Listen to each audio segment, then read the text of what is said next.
sejam bem-vindos a mais um episódio do Podcast for You, né? Eu e o meu irmão e sócio aqui, Rodrigo Genesini, somos aqui sócios e fundadores da Cidadania for You, e hoje um papo, né, muito esperado pela comunidade, que é sobre o Comites, né, Rô? A gente trouxe dois convidados aqui muito atuantes aqui em Brasília, o Daniel Lagunas e o Augusto Ornelas. Sejam muito bem-vindos. Bem-vindos, pessoal. Obrigado, Rafael, Rodrigo. Obrigado. Boa. Cara, a ideia aqui é mais a gente esclarecer, né? Muitas pessoas têm dúvidas. Primeiro, o que é o Comites? Acho que a gente poderia começar com essa pergunta. E a gente vamos esclarecer os pontos do Comites, como o Comites atua. A gente pode falar um pouco também sobre a embaixada, sobre as filas, sobre os outros consulados, né? Como vocês são muito envolvidos no Brasil e no mundo inteiro, a gente pode ir falando um pouquinho sobre esses assuntos. E a primeira pergunta, o que é o Comites?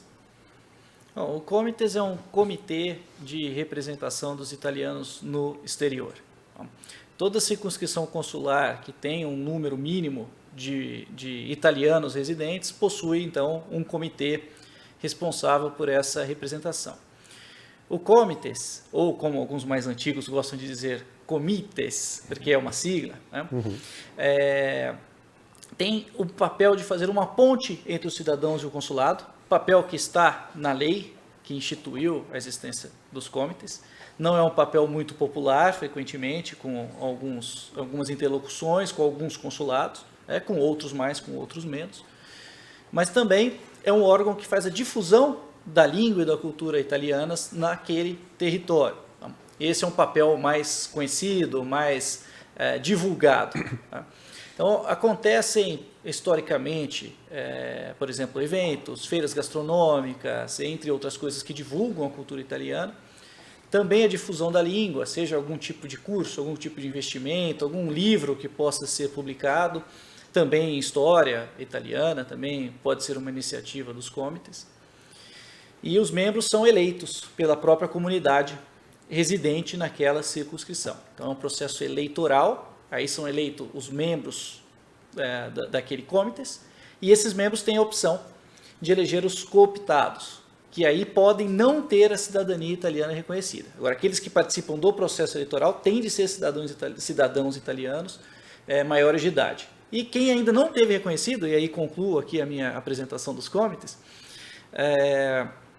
eles podem ser cooptados, o que demonstra que aquelas pessoas que ainda não reconheceram a cidadania já são cidadãos. Elas não fizeram aquele processo de reconhecimento, mas a Itália tem uma tutela sobre essas pessoas também. Isso está refletido na lei. Mais sobre isso, complementando o que o Daniel falou para vocês, é que nós temos dois tipos de conselheiro, duas formas de aceder ao comites.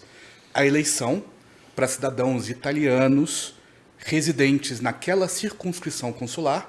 No Brasil nós temos 7 circunscrições consulares, né? A nossa aqui de Brasília compreende o DF, Goiás, Amazonas, Pará, Tocantins, Amapá, Roraima e também o Suriname, por incrível que pareça. Nós temos uma italiana morando no Suriname, que nós conhecemos que está inscrita no AIRE. Isso é importante. As pessoas que são eleitorado passivo e eleitorado ativo, ou seja, as pessoas que podem ser eleitas e que podem votar, têm que estar regularmente inscritas no AIRE do seu consulado. Tá? O AIRE, como vocês sabem, é o cadastro de italianos existentes no exterior, naquela região. Né? Sem o cadastro, o AIRE completo, e sem também... Isso teve muito problema na eleição, a gente pode falar até sobre isso depois. Não basta ser cadastrado no AIRE, mas o teu comune lá tem que ter te inscrito na lista eleitoral do comune, ou seja, você está apto a votar. Isso demora. Votar em qualquer... tem comune que faz isso automaticamente. Quando escreve no AIRE, escreve em todos os subsistemas do Ministério do Interior. Mas tem comune que não sabe fazer isso, ou deixa lá guardado do teu papel numa gaveta e não faz isso. Aconteceu muito de pessoas que já têm passaporte italiano, supostamente estão inscritos no AIRE aqui em Brasília, por exemplo, que quando se vai perguntar ao comune, essa pessoa nunca votou e nunca foi chamada a votar. Né? Então nós temos esse grupo, que aqui em Brasília somos 12 conselheiros eleitos. Né? No Brasil todo, em geral, são 12 eleitos por circunscrição, tirando São Paulo, que é uma circunscrição muito maior, tem mais de 100 mil votantes, se não me engano. Então, ela elege 18 conselheiros. Além disso, se elege um grupo de cooptados. Cooptados significa escolhidos, né? São pessoas que, sim, já nasceram italianas, têm cidadania italiana, embora não a reconheceram ainda, né? A lei deixa bem claro qual é o critério para você poder ser cooptado, ser escolhido para preencher essas quatro vagas aqui em Brasília. Em outros lugares, em São Paulo, se não me engano, são 6 vagas. Né? Qual é a lei? Eu até quantidade- fiquei curioso. É a Lei 286 Quais são os de critérios? 2003. O Ele critério é tem bem que simples. comprovar algum- Tem que ser descendente em linha direta de italiano, no máximo até terceira ou quarta geração, se não me engano. Para essa lei, é uma coisa bem específica. É o único lugar que E fala de número de gerações. O cooptado, ele tem que apresentar uma documentação? Aqui é o meu dante causa, aqui é meu bisavô, Tem meu que, avô. tem que apresentar, não precisa fazer todo um processo para isso mesmo, mas no momento adequado, quando ele é chamado a assumir, o consulado ou a embaixada, no nosso caso, pede alguma documentação falando qual o nome do seu dante causa, a quantas gerações foi isso mesmo, onde ele nasceu, assim, nome, onde nasceu e data de nascimento. É mais ou menos o... É uma árvore genealógica simples. Simples. Legal. Né? E a quantidade de representantes varia, então, de acordo com a quantidade de eleitores naquela circunscrição. Exato. Em circunscrições menores, como o caso de Brasília, como quase todas do Brasil, menos de São Paulo, são 12 eleitos, 4 cooptados. 12 é o mínimo. Não, 12 é o número que é eleito. Que é eleito, né? Não, desculpa. É o mínimo, eu digo assim, para circunscrições menores, Exato. o mínimo é 12, aí maiores Exato. vão aumentando. Abaixo disso, durante um tempo, Brasília não tinha comites. O comites, a atual gestão que foi eleita em dezembro passado, foi a segunda eleição do comites. Que é de quanto tempo? A cada 5 anos. Cada 5 anos. A gestão anterior durou um pouco mais do que isso, porque teve a pandemia, então muitas coisas foram sendo adiadas. Entendeu, né? Né? Mas antes não tinha, porque se pensava que a circunscrição de Brasília é pequena, né? Que é Brasília e o norte, praticamente. Né? Brasília, Goiás e o norte. Mas também, como nós não temos um consulado per se, nós temos uma seção consular dentro da embaixada, era a interpretação das pessoas da embaixada à época que, como não tem consulado, não tem por que ter comites. Isso foi mudado na eleição anterior, que foi em 2015. Né? Foi a primeira vez que teve eleição aqui em Brasília. Embora na época só teve uma chapa. Né? É comum, às vezes, em lugares pequenos que Só tem uma chapa. não aconteceu de ter uma chapa a mais.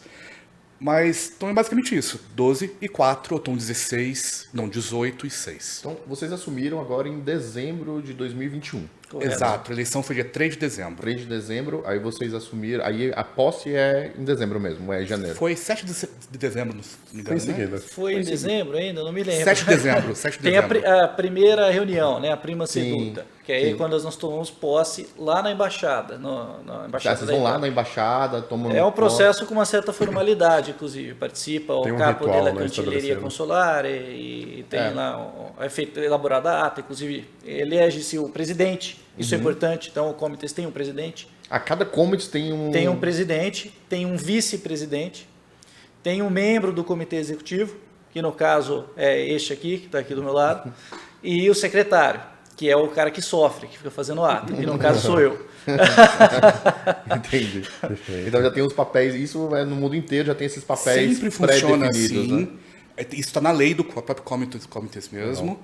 E é interessante que todas as reuniões do comitês têm de ser públicas.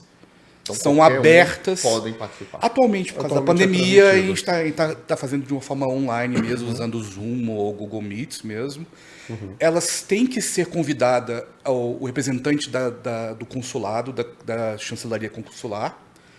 Às vezes ele não pode participar, mas ele tem que ser convidado, ele tem que estar lá presente, se possível. E todas as reuniões têm ata, são registradas e são... isso depois é publicado mesmo, principalmente em italiano, mas também na língua local. Então, por exemplo, eu como cidadão, eu consigo olhar as atas para trás das últimas reuniões, inclusive do outro comitê, ou não? Isso é registrado na embaixada? É possível requerer, com certeza.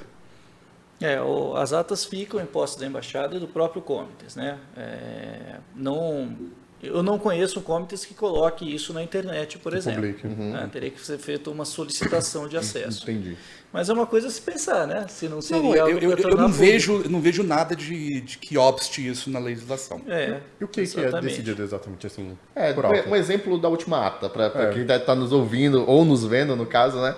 Sabe do que se trata? acontece O que nessas vocês reuniões? conversam? Ok. Na primeira reunião, acontece a posse dos novos conselheiros, as eleições do presidente, vice-presidente, membro do comitê executivo, secretário. Isso é feito Acontece na hora. só entre o Comites, entre vocês 12, vocês Exatamente. escolhem quem vai Isso. assumir cada papel. 12 recentemente eleitos, né?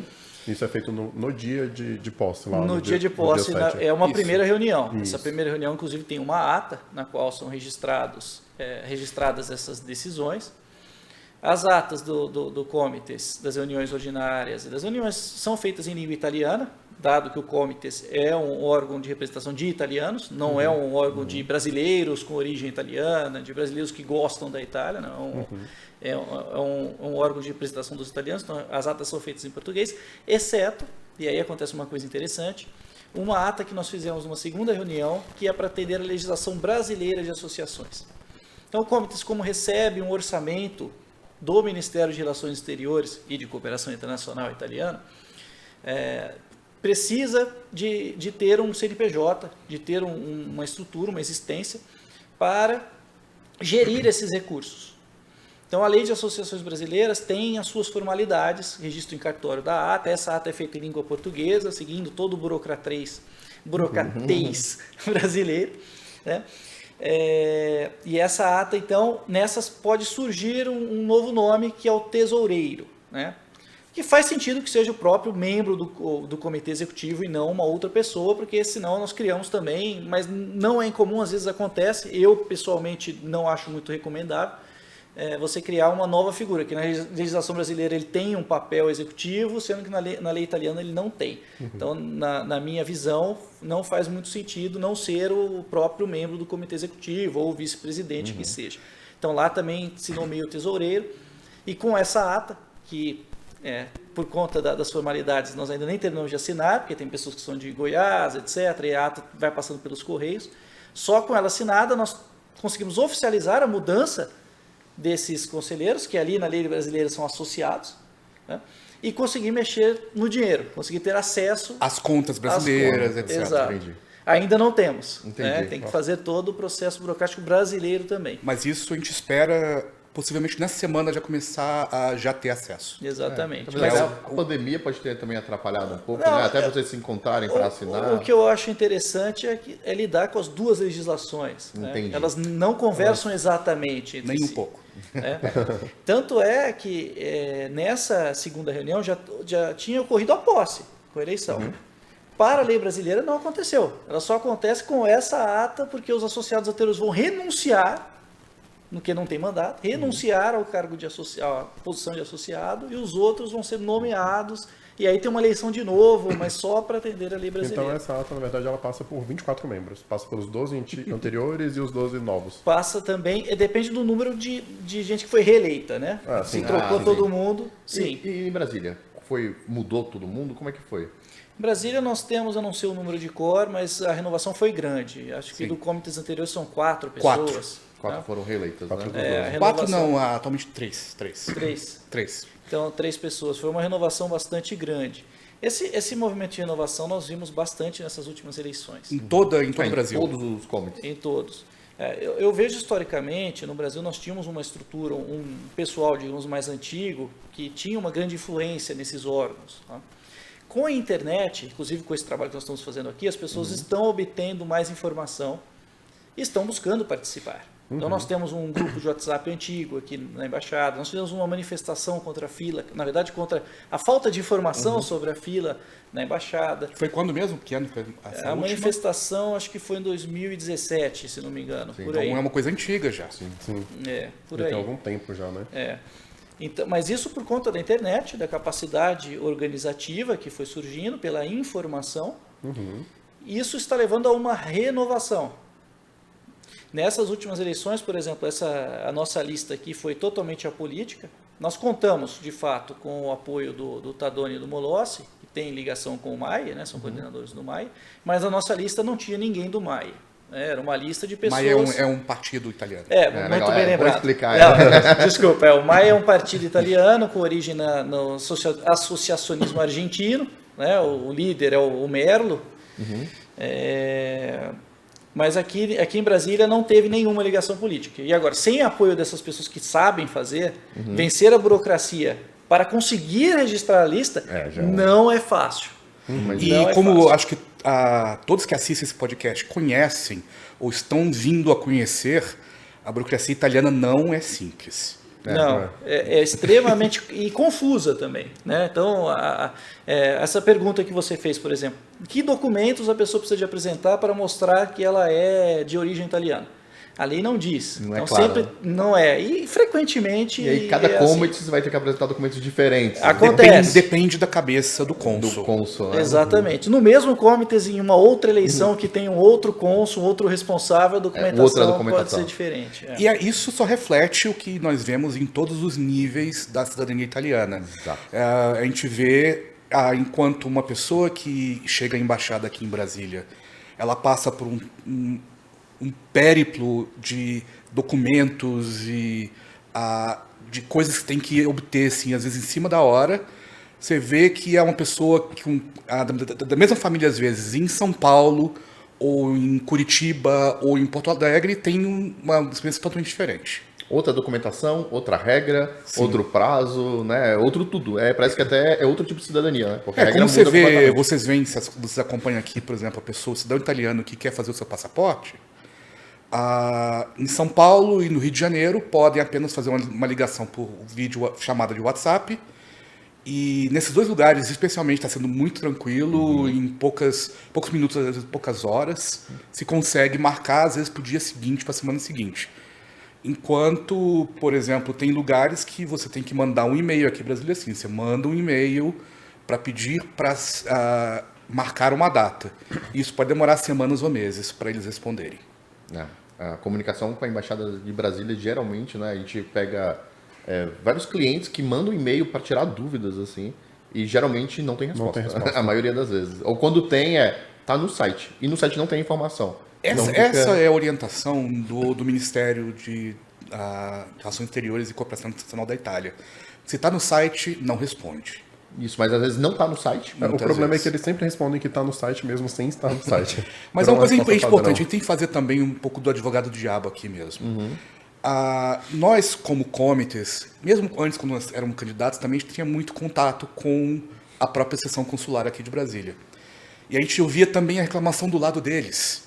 E alguns são importantes mesmo, é importante pontuar isso.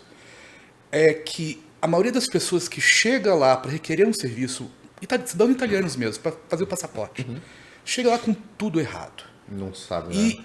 E queira ou não queira, isso aí está no site. Não, isso sim. As pessoas, às vezes, batem no site, está em italiano, travam e não entendem. Só apertar o botãozinho por português que traduz tudo. Ou então, se esforçar e aprender o italiano. Isso é importantíssimo, gente. Sim. Porque, queira ou não queira, por mais que nós tenhamos, às vezes, boa vontade de muitos italianos nascidos na Itália, como você vai lidar com o seu comune, etc. Tem muita gente que tem boa vontade, sim. Mas tem gente que vê a barreira da língua e não se esforça muito. Dos dois lados, tanto nós que estamos requerendo serviço, quanto o funcionário público italiano. Dos dois lados, muito bem dito. Dos dois lados. E assim, a experiência pessoal minha, a experiência pessoal do Daniel, ele pode confirmar isso, que quando você se esforça, não precisa falar italiano perfeito, C2, etc. Você se esforça para falar em italiano, mesmo que aquele funcionário está lá no guichê da embaixada, seja brasileiro, nasceu no Brasil, mas cidadão italiano, está trabalhando lá como cidadão italiano, e te expõe italiano, eles ficam felizes e te abrem as portas. Mostra mais engajamento com a cultura. Com né? certeza. É uma reclamação muito grande das pessoas, até que são contra a forma como é reconhecida a cidadania italiana para pessoas nascidas no exterior. Mas as pessoas não têm nem contato com a língua, não falam a língua. A lei não pede nada disso para o cidadão italiano nascido no exterior. mas tem que entender também que isso é uma coisa que a gente, como nascido italiano, tem que aprender. Sim. É a questão do exercício da cidadania, né? A cidadania italiana não é por cultura. Consequentemente, não faria nem sentido pensar em uma exigência de língua. Já até teve, né? Um projeto um tempo Mas atrás. sempre aparece, né? sempre aparece. Esses Mas ele é projetos- absurdo. É né? absurdo. Infelizmente, mostra um outro problema, que é um desconhecimento das pessoas, tanto da nossa comunidade, digamos, nascida e crescida no exterior, quanto dos italianos nascidos e crescidos na Itália, sobre o dispositivo do ius sanguinis. Existe uma percepção geral, infelizmente, de que essas pessoas obtêm o reconhecimento da cidadania diretamente de um bisavô ou de um trisavô. Ou seja, pega um trisavô e dele chega a cidadania, o que não é verdadeiro. Né? É por isso que são apresentadas todas as gerações. Não é só para ligar com aquele bisavô. Todas aquelas gerações têm que ter mantido o direito ao status civitatis, à cidadania italiana. Então, nós somos italianos porque filho de pai ou mãe italiana, certo? E A lei que está vigente agora, que é a Lei 91 de 92, no seu artigo 1º, ela fala uma coisa muito simples. É a única lei que fala de cidadania na Itália. E ela só fala mesmo, o capo da lei, o começo da lei mesmo é cidadão italiano, filho de pai ou mãe, de genitor italiano. Ponto. E é só isso que dá o direito tanto a nós que nascemos no exterior, eu que nasci no Recife, ele que nasceu em Ribeirão Preto, se não me engano, né? Quanto aquela pessoa que nasceu lá em Foggia, em Bari, em Bolonha. É a mesma lei que dá direito a aquela pessoa ser italiana e dá a mim o direito de ser italiano do nascimento. Perfeito. Não tem um dispositivo diferente para a minha cidadania do que uma cidadania de um italiano nascido na Itália. Né? Isso é uma outra coisa que agora os brasileiros têm dificuldade de entender. Então, os brasileiros em geral costumam ter dificuldade de entender que se um casal de brasileiros sem cidadania italiana for para a Itália e tiverem um filho na Itália, ele não será italiano. Né? Isso é uma coisa que, quando eu conto para as pessoas, elas ficam surpreendidas. Então, nós precisamos primeiro entender a lei para poder emitir uma opinião, né? E ainda mais fazer projetos de mudança na legislação. E eu falo mais. Um outro mito que nós ouvimos sempre é que só a lei de cidadania italiana não tem um limite de gerações. Isso já mostra uma ignorância tremenda sobre tanto a lei da Itália quanto a lei dos outros países da União Europeia. Então, falando de Suécia, Noruega, Dinamarca, Países Baixos, Bélgica, nenhum deles tem um limite de gerações. O que eles têm de diferente da lei italiana é um dispositivo de perda por nascimento no exterior. Então, a pessoa nascida no exterior, não é que ela já perde automático. Quando ela atinge a maioridade, se ela não demonstrar de alguma forma uma ligação com o país de origem dos pais, dos avós, que seja, ela pode perder a cidadania se ela não fizer um pedido entre os 18 e 21 anos, como, por exemplo, é na lei dos países nórdicos, os países escandinavos. Todos eles são assim, entre os 18 e os 21 anos. Se você não tiver morado na Suécia, na Dinamarca ou na Noruega, você precisa de fazer esse pedido para manter a cidadania. Se a pessoa não se interessa... É uma coisa simples, é uma declaração. É uma declaração. Se a pessoa não se interessa, ela perde. E aí ela não transmite para gerações posteriores. Mas não tem esse dispositivo. Mas se o trisavô dela fez, depois o bisavô, depois o avô, depois o pai, depois ela, depois os filhos, né? Vão continuar para sempre, Isso acontece muito. Existem muitos cidadãos espanhóis no Brasil, por exemplo, que tem toda essa transmissão que foi feita, seguindo as regras, né? Isso. O que acontece às vezes... também acabam perdendo sem saber disso, né? Exatamente. Exato, mas aí o desinteresse. Exato. Por que perdeu? Porque não está ligado, não está conectado cultura. com o país. E a única diferença da Itália é que eles não têm um dispositivo de perda de cidadania. De perda automática, né? Automática de cidadania. Exatamente. E uma coisa também, quando se fala que tem um limite assim... Isso a gente ouve muitas vezes deputados italianos falando assim, você pode voltar até Adão e Eva. Adão e Eva, né? E é totalmente irreal. Sim. Existe sim um limite temporal na cidadania italiana. Por quê? Porque a pessoa, o seu dante causa, aquele cidadão italiano que emigrou e veio para o Brasil, por exemplo, ele tem que ter sido italiano para poder transmitir a cidadania italiana. A Itália só nasceu em 1861. Então, ele pode ter sido nascido antes mesmo. Mas tem ele tem pelo menos ele ter morrido depois de 1861, para boa parte da Itália. Tem uns pedacinhos mais complicados lá no norte, acho que não vale a pena a gente entrar nisso, porque é muito mais complicado. A gente é desse pedacinho.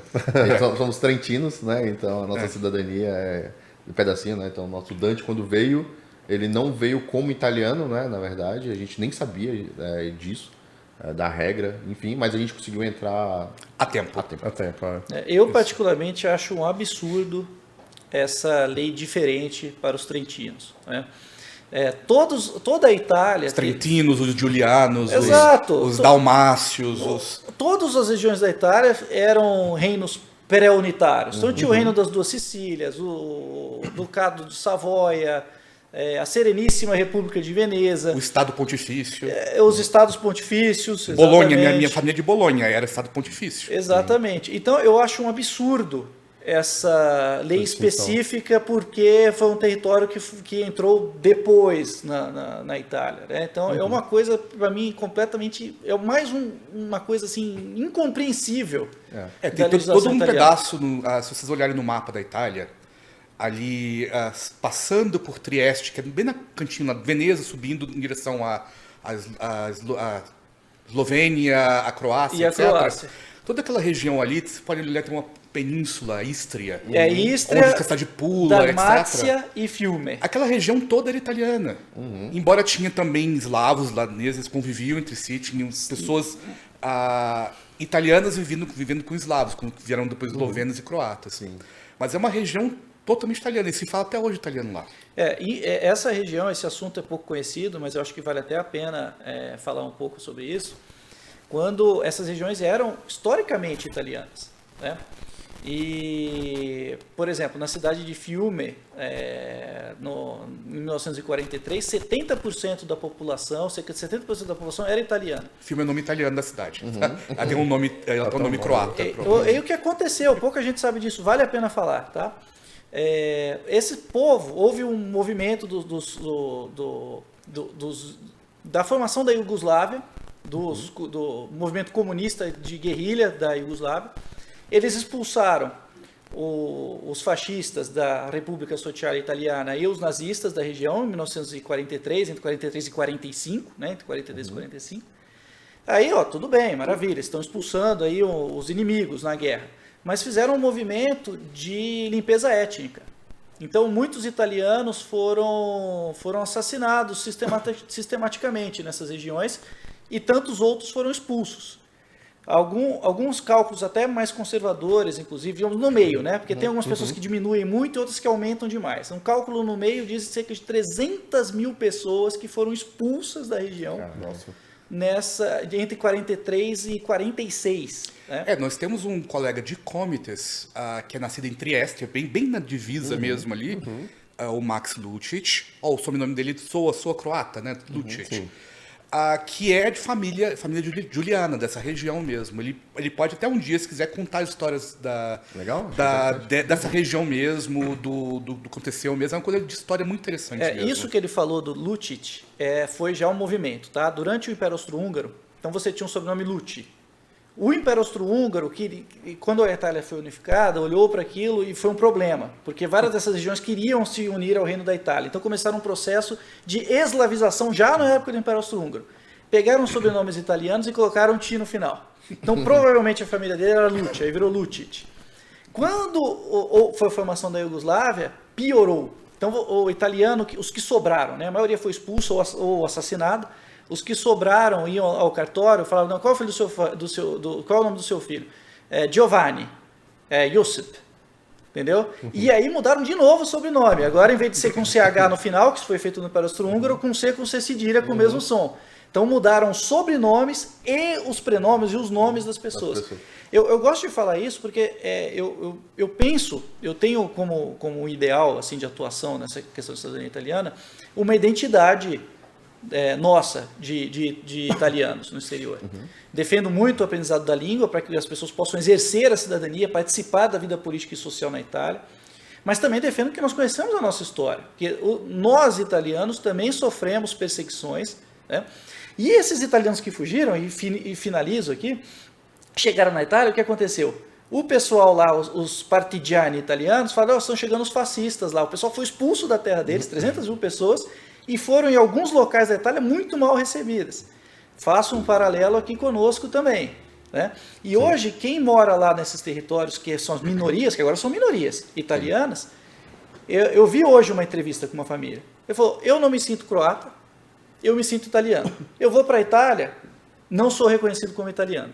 E aqui na Croácia eu não sou reconhecido como croata. Os caras estão no limbo ali, né? Quase um pátrio, né? Não, e esse tipo de coisa, é interessante isso da história, porque tem muito a ver com a nossa história de italianos no Brasil também. Perfeito. Muitas pessoas questionam os italianos que são netos, bisnetos ou trisnetos de italiano. Mas vocês não falavam italiano em casa? Acontece muito de pessoal lá no sul, que até hoje fala italiano, que é uma língua oficial no Brasil, que é um dialeto vêneto, é um dialeto vicentino, de Vicenza, né?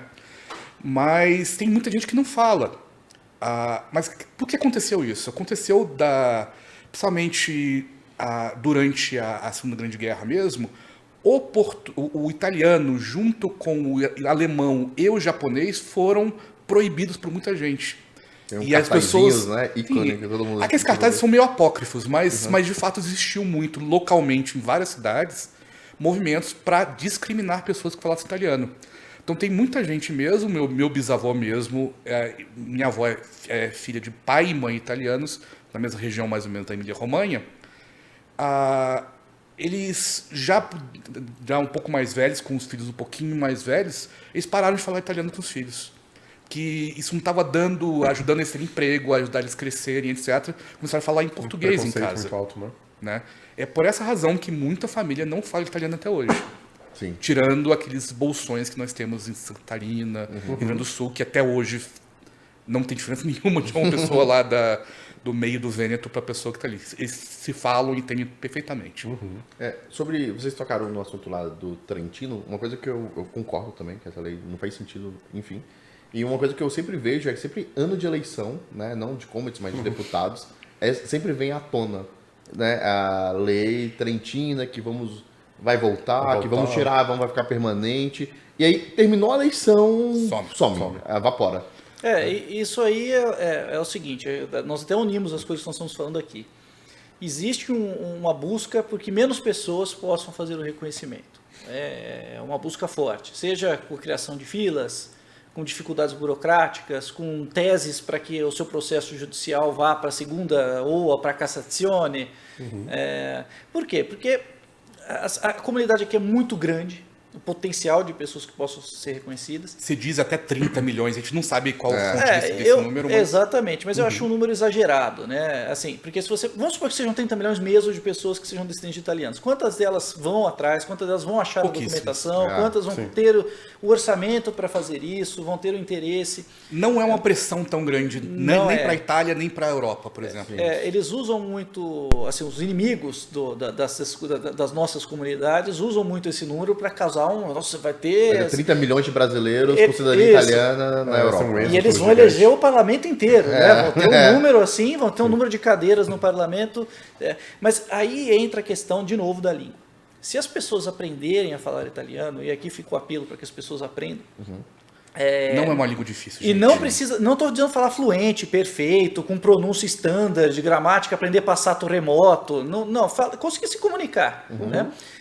Você passa a ter voz na Itália. E passa a ser ouvido. Por que os imigrantes que vêm de outros países têm voz e conseguem fazer pressão por uma nova lei para eles terem a cidadania mais facilmente, para que os filhos tenham automaticamente? Porque eles falam italiano. Então eles fazem vídeos, eles fazem cartas, eles fazem associações, eles vão conversar com a classe política, vão conversar com as pessoas. Então a importância disso assim, não tem nem como calcular a importância e a diferença que fará se as pessoas aprenderem a se comunicar. E repito, não estou falando de um nível avançadíssimo, de um nível literário. Não, estou falando de conseguir se comunicar. Ou seja, eu vou para a Itália, eu vou conseguir me comunicar. E para o italiano que vem para cá, imagina que beleza, toda essa comunidade, ele falando a língua dele, o italiano, conseguir se comunicar com uma gama enorme de pessoas. Sim. Aí vem a inclusão, aí entra a integração entre a Itália, lá na Europa, e os italianos que estão aqui. E aqui nós voltamos, fazendo um ciclo completo, ao Comites. O Comites não ele é sim para falar sobre a a cultura italiana, a língua italiana, naquele país onde nós estamos localizados, mas também é para dar apoio ao italiano que veio de outro país, que veio da própria Itália às vezes para cá, para se inserir melhor no Brasil, no nosso caso. Então, é ajudá-lo, se não entende muito bem como requer um RNE, como fazer isso aqui no Brasil, como se inserir no sistema público de saúde, como lidar com a burocracia brasileira. Nosso papel também é ajudá-los nesse sentido.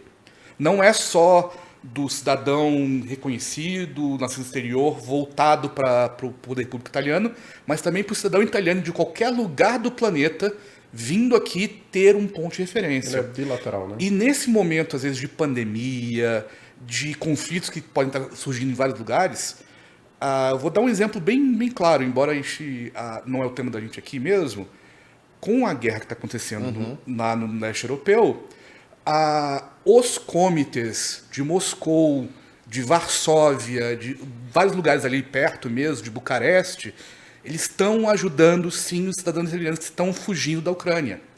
Eles estão fazendo toda uma rede de apoio para receber as pessoas nas próprias casas, etc. Faz parte do trabalho do Comites também isso. Isso é muito interessante ter falado. Tem muitas pessoas que acham que o Comites é para ajudar a fazer cidadania italiana, né? Então, assim... E não é. E não é o papel, né? Ajuda também, né? A gente sabe que as ilegalidades de fila, etc, também faz parte do papel, mas não é exclusivo, né? Então é bom as pessoas entenderem mais o papel, né, do Comites. Não, existiram casos aqui durante a pandemia mesmo, aqui no Brasil mesmo, de italianos bem idosos mesmo, que moravam às vezes no norte, no nordeste, que faleceu em final da pandemia, e o Comites foi lá e ajudou, acolheu aquela família lá, e vendo o que eles podem fazer para ajudar aquela família. Olha né? só. É toda uma parte humanitária também envolvida, né? E é por isso também que a gente tem uma função grande do Comites, isso é um projeto nosso grande também, é se apresentar à comunidade e falar, nós estamos aqui para conversar com vocês. Abrir todos os nossos canais de e-mail, às vezes telefones, ou o site mesmo, as redes sociais, Instagram, Facebook, etc., para receber demandas. O Comites é um porta-voz da comunidade junto à administração pública italiana naquela esfera mais local mesmo. Ou seja, das pessoas aqui, nós do Comites de Brasília, somos representantes de todo mundo nesses 7 estados brasileiros e no Suriname, junto à embaixada aqui em Brasília. Né? E uma coisa interessante é que o Comites é apenas um de 3 níveis de representação do italiano no exterior. Nós temos o Comites, que é a representação local, né? Nós temos o TGIE, que é o Conselho Geral de Italianos no Exterior, que é uma espécie de mini-parlamento que representa os italianos de todos os lugares do mundo e se reúne pelo menos 2 vezes por ano em Roma. Né?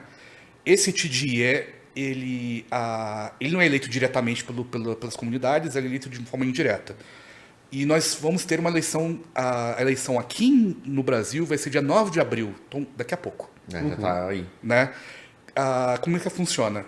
Todos os conselheiros comites, ou seja, não tem diferença nenhuma entre eleito e cooptado, todos aqui em Brasília 16 pessoas vão poder votar, em São Paulo 24 pessoas, assim por diante, todos os conselheiros comites, mais uma parcela das associações italianas naquele país, no Brasil mesmo.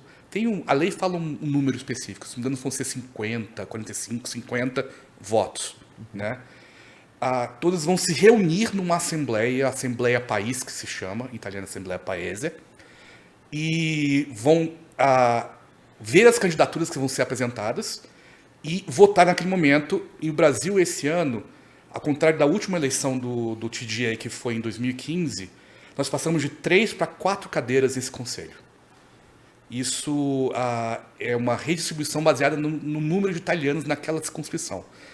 E, assim, só lugares que têm bastante representação italiana tem assento no TDE. Por exemplo, por uma questão mesmo de rearranjo populacional italiano, infelizmente esse ano não vai ter nenhum representante dos italianos na África e boa parte da Ásia, porque eles estão muito dispersos. Então não sobrou para ter um voto de um país. Na eleição anterior tinha um voto da África do Sul, por exemplo. Né? Aqui na América do Sul nós temos a Argentina com 7 cadeiras, Brasil com 4 cadeiras. Né? Se não me engano, Venezuela tem algumas cadeiras, se não me engano, também. Né? Nós dos comitês e das associações elegemos, eu acho que 43 representantes. E vai ser feito agora dia 9 de abril. Então, o segundo nível é esse parlamento, o Conselho Geral do Estado do Exterior. Qual a função dele? Eles estão muito mais próximos lá de Roma, eles se reúnem em Roma. Né? E passa por ele propor mudanças legislativas que vão tocar a vida dos italianos no exterior. Né? Eles estão, por exemplo, agora, o TDE, que está saindo agora, eles estão com um projeto muito grande de turismo das raízes. É trazer as pessoas que têm raízes italianas para visitar a Itália. Faz parte todo do processo também de verbas que está se recebendo da União Europeia para, digamos, reconstruir a economia europeia depois da pandemia. Né? Faz parte desse contexto. Mas está tendo um esforço bem grande mesmo de incentivos, até mesmo, por exemplo, estão planejando coisas como você vai ficar na Itália, você tem origem italiana, você, em vez de pagar 4 diárias no hotel, você paga 3, a 4ª diária é subsidiada pelo governo, coisas assim, com esses fundos. Né? Incrível. Então, esse é o segundo nível. E o terceiro nível é o parlamento. Apesar de nós termos bastante gente aqui mesmo, nós temos um número bem limitado de cadeiras, tanto no Senado quanto na Câmara de Deputados italiana. Isso foi cortado num referendo que teve no ano passado. Né? E nós teremos, salvo algum problema que possa ocorrer, nós teremos eleição pro parlamento italiano ano que vem, no começo do ano que vem. E todo mundo que estiver inscrito no AIRE, estiver inscrito nas listas eleitorais dos seus comuni, vão poder votar e vão receber essas cédulas em casa. Eu lembro que da última eleição geraram muitas dúvidas, né? Se quem ia votar. Nem do Comitê gerou muitas dúvidas mesmo, porque você ainda tinha que se pré-escrever, né? Fazer aquela inscrição antes e tal. E da eleição, não, né? Da eleição. Recebe em casa automático. Recebe em casa, muita gente não sabe o que é aquilo, fala, Não sabe nem o que fazer com nem aquilo. abre, né? Vai pra lixeira e fica por isso mesmo, né? Não sabe que ali, na verdade, é um voto, né? Ali é a cidadania sendo, de fato, né? Usufruída, utilizada, né? Ali é... O que o Daniel colocou, inclusive, que é essa religação com a cultura, né? Acaba que esse que gera o desinteresse, e aí tem todas E os essas nossos discussões representantes lá políticas. têm o seu poder de fazer uma inquirição parlamentar, de propor uma lei, propor uma mudança, são eles os titulares da mudança legislativa mesmo. Então ela vai subindo de esfera em esfera. Então, Isso. eu hoje, por exemplo, sou italiano reconhecido, tenho uma área inscrito aqui em Brasília. Hoje, qual seria o caminho para eu me manifestar, para manifestar algum problema que venha tendo a população, enfim, que seja Uma fila, sugestão, né? sugestão, algum problema que eu tive junto à até embaixada. engajar mais com a comunidade, né? Por exemplo. Primeiro, confira se seu área está certo. Isso é uma coisa importante. Manda um e-mailzinho lá para o seu comune. Sim. Pergunta assim, eu estou inscrito no AIRE? Eu estou inscrito na lista eleitoral? Isso é importante. Sim. Você ter, porque às vezes isso se perde no meio do caminho. Faça isso. Exerça, vê se você está apto a exercer todas os seus direitos e os seus deveres aqui no Brasil, como italiano. Segundo, venha conversar com a gente, venha conversar com comitês. E como é que ele acha o Comics? Nós está no processo agora, como a gente acabou de entrar na nossa gestão, estamos no processo de renovar o nosso site, mas nós estamos sim no Facebook, nós estamos no Instagram, nós temos um site, podemos passar para vocês colocarem aqui. Sim, pode para colocar, vocês, vou colocar na descrição do né? vídeo. Tá? Eu não sei de cabeça exatamente, acho que está comitesbrasilia.org.br, A gente coloca na alguma coisa do parecido Então, na com isso. descrição do vídeo ou do áudio no áudio, se tiverem Spotify e assistindo. tudo mais. Vocês vai ter podem lá. entrar em contato com a gente, que a gente faz o máximo para dispor qualquer tipo de ajuda que a gente possa fazer mesmo. E mesmo que isso, assim, a gente pode falar isso mais claramente mesmo, muitas vezes nessa ajuda da gente com o representante eleito pode não agradar muito a algum funcionário público italiano. Acontece mesmo, porque muitos deles, infelizmente, não gostam muito de ser cobrado o seu trabalho mesmo. Mas é o nosso papel, está na lei a 286/2003, que nós somos o porta-voz e o canal entre a comunidade e a embaixada, no nosso caso aqui. Claro, a gente não tem o poder de interferir em processos específicos e pessoais, é uma coisa muito mais genérica mesmo. Eles não podem falar assim, mas no meu caso, me pediram um documento tal, não sei o que. A gente não pode chegar lá e brigar com a embaixada pelo teu caso. Mas a gente pode te orientar como conversar com um advogado italiano, como você escrever uma petição em italiano e de uma forma que seja ouvida, né? Os caminhos, né? Os Vocês caminhos. podem apontar os melhores caminhos. Apontar os direitos das pessoas. Explicar sobre a para as pessoas, disputa. elas mesmas, irem atrás dos seus direitos. Legal. E uma pergunta é, o que a gente pode esperar do Comites agora, né? Vocês já assumiram, então, nesse papel, daqui para frente, assim? Você já tem algum... Eu lembro que tinha um projeto, né? Como são os próximos passos do Comites agora em diante? O que vocês estão pretendendo agora para o Comites? Para essa nova gestão? De início... exatamente o que apareceu agora é a presença em todas as redes sociais. Então, o Comites seja visto e conhecido pelos cidadãos. Né? Então, nós, inclusive, isso é uma contratação, inclusive, de serviços de TI e de redes sociais, manter todos esses canais ativos.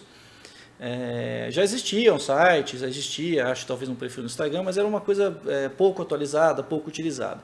No mundo atual, e isso se intensificou nos últimos anos, e com a pandemia exponencialmente, essa presença nas redes sociais é extremamente importante para que os cidadãos possam entrar em contato conosco com facilidade. Né? Ele vai seguir os nossos projetos, vai saber o que nós estamos fazendo, vai saber quando vai ter reunião, a próxima reunião quando vai ocorrer. Mesmo as reuniões virtuais, nós já estamos estudando a legalidade e a possibilidade de que as pessoas possam, como ouvinte, de alguma forma, acompanhar a reunião, né? Que ela possa ser transmitida de alguma forma. E que a gente abra o final para ouvir a comunidade. Legal. A comunidade não tem voto em coisas bem específicas, executivas do Comites, mas nós temos que ouvir a comunidade. Coisa que nunca foi feita, né? Então isso é uma O brasileiro não novidade. foi feito. Tem lugares que tem essa tradição. Curitiba, por exemplo, as reuniões sempre foram abertas e apareceu até a imprensa ia participar lá. As revistas Insieme e a revista Comunidade Italiana apareciam em reuniões bem específicas mesmo e divulgavam tudo isso.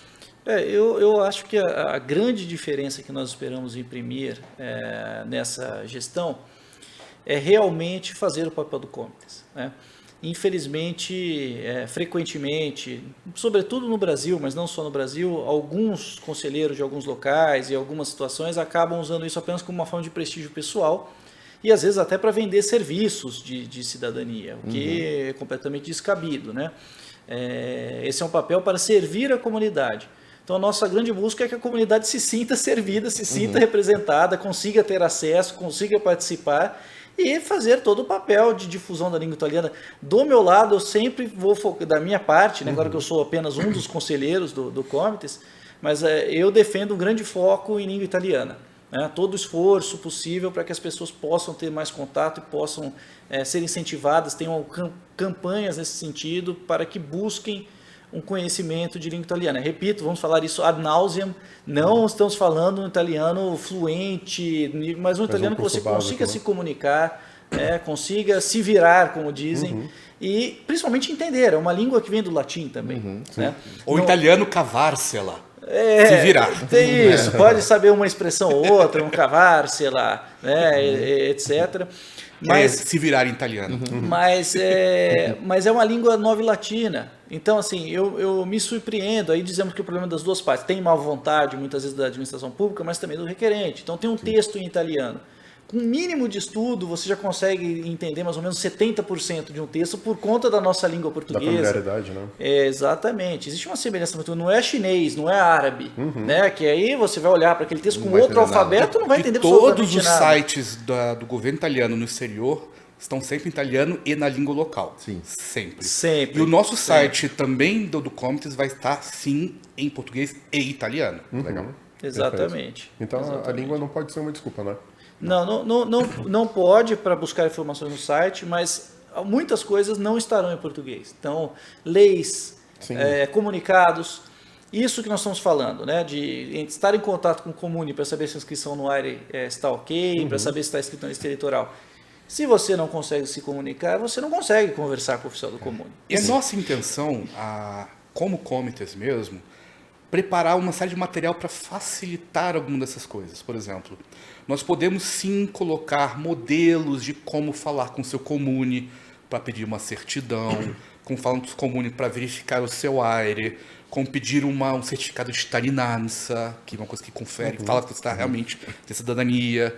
Como você, a gente está pretendendo em breve mesmo, isso nesse primeiro semestre, até antes, ter uma série de pequenos vídeos tutoriais, como, por exemplo, como preencher o FASTIT, que é o cadastro lá na embaixada, que te habilita, tá no AIRE, como pedir o SPID. SPID é uma coisa importantíssima, gente. Acho que vale até um episódio só sobre uma isso. conversa só sobre isso mesmo. O SPID é uma espécie de certificado eletrônico.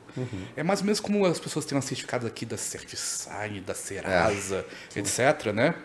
É o que te dá um username e uma senha. E também, às vezes, coisas a mais de segunda... os vários tokens, níveis de tokens, né? etc. Tem aplicativos para isso, né?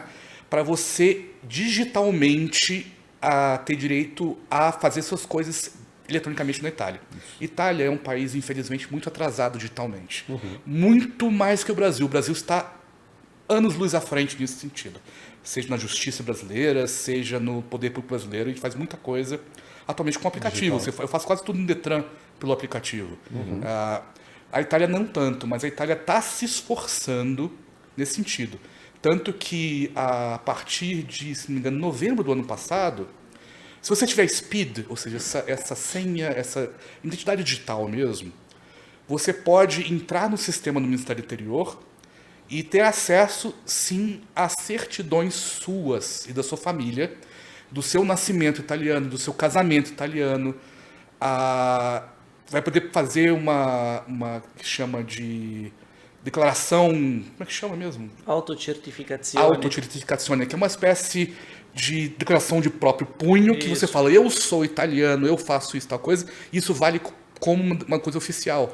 Usando esse sistema, você pode falar isso e vai estar lá o carimbo Vai do tá lá Ministério. carimbado, O próprio certificado de cidadania você também consegue. Eu emiti o meu, né, testando o sistema, emiti um certificado de cidadania no ANPR, no sistema do Ministério do Interno, usando o SPID. E os vários Comuni agora, o meu Comuni é um exemplo disso, eu gosto muito deles. A Crevalcore em Bolonha. O nosso também é incrível. Quase tudo você faz no site deles, tendo SPID. Tem do Speed, né? E o SPID, ele era para ser obrigatório ano passado, mas com pandemia, etc., isso foi atrasado, isso vai ser obrigatório para todo mundo no final desse ano. Esse é obrigatório para AIRE, né? Para uma série de... Pra tudo, até para você entrar no Fácil. FASTIT precisa. agora, o FASTIT você pode criar uma senha, etc., e entrar. A partir do final do ano, sem SPID você não entra.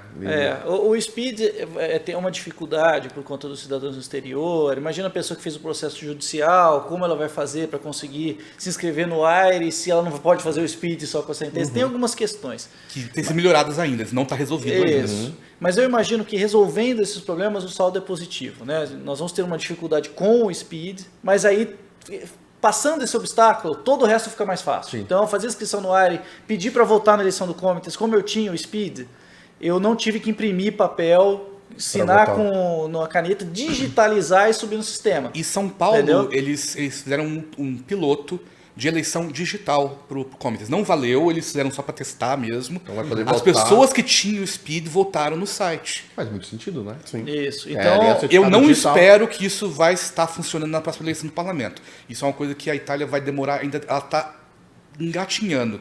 Mas o caminho é esse. Talvez- votar por aplicativo, votar pelo site. talvez nas próximas eleições de comitês, né? Eu Porque espero. demorar. Eu realmente espero. 5 anos, né?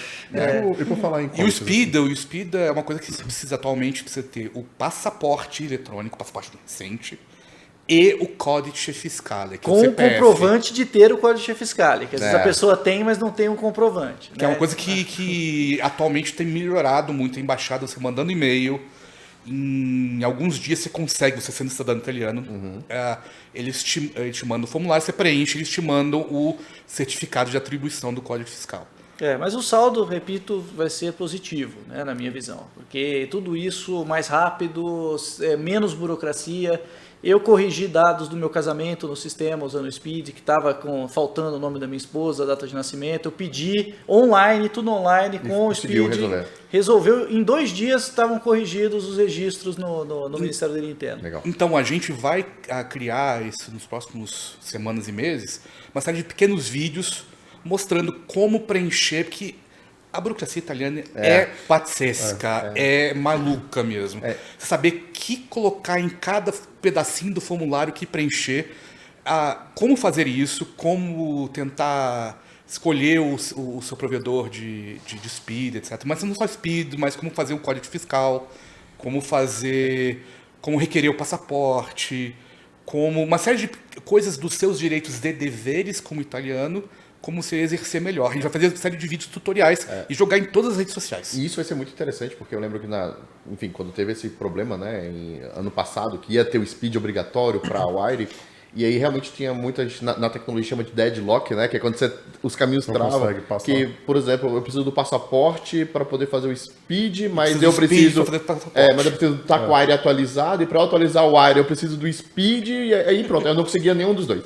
Então, assim, a gente sabe que agora os consulados, né, a embaixada vai ter que ter alguns mecanismos para eu poder ir lá, enfim, de alguma outra maneira, eu provar que eu sou eu, né, talvez presencialmente, enfim, E vai ter que ter algumas maneiras. eles estão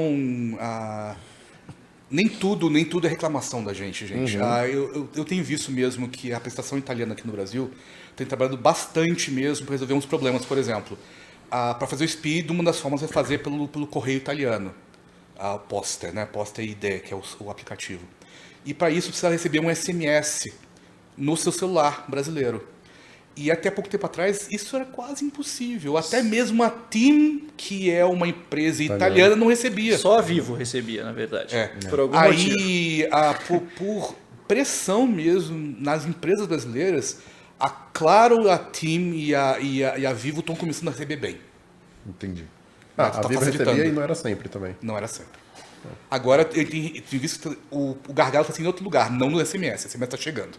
Sim, mas Sempre tem mas gargalo, assim, sempre tem né, gargalo. realmente- Mas a minha aposta é exatamente essa, é a convivência de um método antigo com o novo. Sim. Eu acho muito difícil, por mais que eles digam que agora é só Speed, eles não estão pensando nessa situação. Eles Então, não estão prontos ainda. Não, eu acho que vai conviver, por exemplo, dei um exemplo aqui, a pessoa tem a cidadania italiana reconhecida judicialmente. Essa sentença é executada lá no comune, ela obtém uma certidão de nascimento e de casamento, se for o caso. E hoje o que ela faz? Ela usa essas certidões, usa um documento brasileiro e faz a inscrição no AIRE no site no Fastid. Né? Acho que mudou de nome, acho que agora é Servizi Consolari.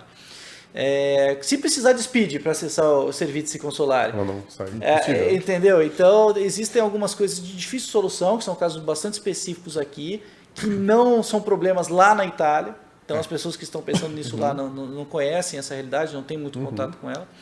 Eu apostaria em um sistema misto ainda por mais tempo, mas é uma aposta minha, né? Eles pensam nisso porque tudo foi pensado pro italiano que emigra.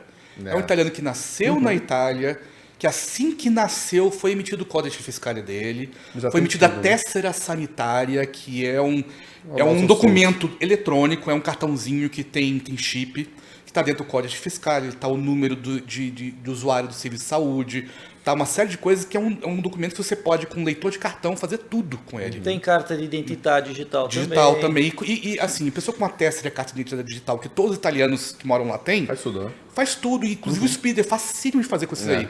Com passaporte e código fiscal emitido no exterior, é mais difícil, mas ainda é possível. Exatamente nesses pontos que o Comites trabalha, né? Exatamente para representar esse Pessoal, Isso. provar, falar, olha, aqui não funciona tão bem Isso. assim. Não é assim. Esse é um bom exemplo. E levar ao TDE, que é o superior hierárquico do Comites. Isso. E não é um problema Mas- do Brasil, é um problema do mundo. mundo todo. Isso, mas nós não levamos o problema do fulano, né? O fulano, não. Agora, a nossa comunidade, grande parte dos membros estão tendo essa dificuldade, estão reconhecendo judicialmente, não tem o documento. Isso é uma problemática que aí nós devemos levar e buscar soluções. É importante que o cidadão saiba que, infelizmente, a gente não tem como, nós 16 aqui em Brasília, não temos como pegar um caso particular. Eu tive problema para provar alguma coisa, uma retificação do meu avô italiano. A gente não tem como te representar pessoalmente junto ao consulado. A gente pode te apontar caminhos para você usar os seus direitos, né? boa. Como exercer seus direitos, como conhecer o que você pode e o que você não pode pedir, os prazos de fato que estão na lei, que não são só 30 dias, que muitas vezes Tem vários acontece. casos, né? Né? Então, e falar assim, que é importante, o Brasil é um país que gosta de judicializar muita coisa, italiano também.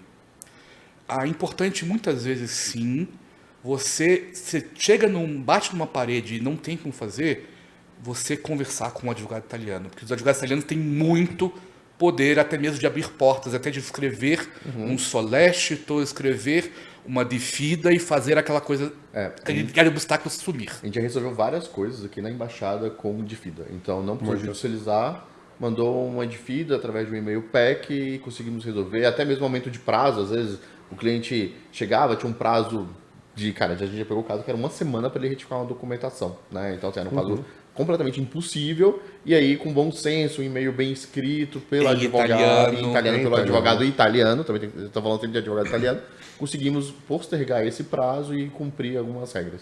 Sim. Então isso realmente é uma coisa que nós falamos, eu e o Laguna temos e-mail PEC, que é isso. A gente tem também, a gente usa muito é uma e-mail coisa que é um e-mail certificado, ele tem valor de uma raccomandata, de uma carta com aviso de recebimento. Isso. E que chegando lá, ela tem todo o trajeto do e-mail e dos seus anexos.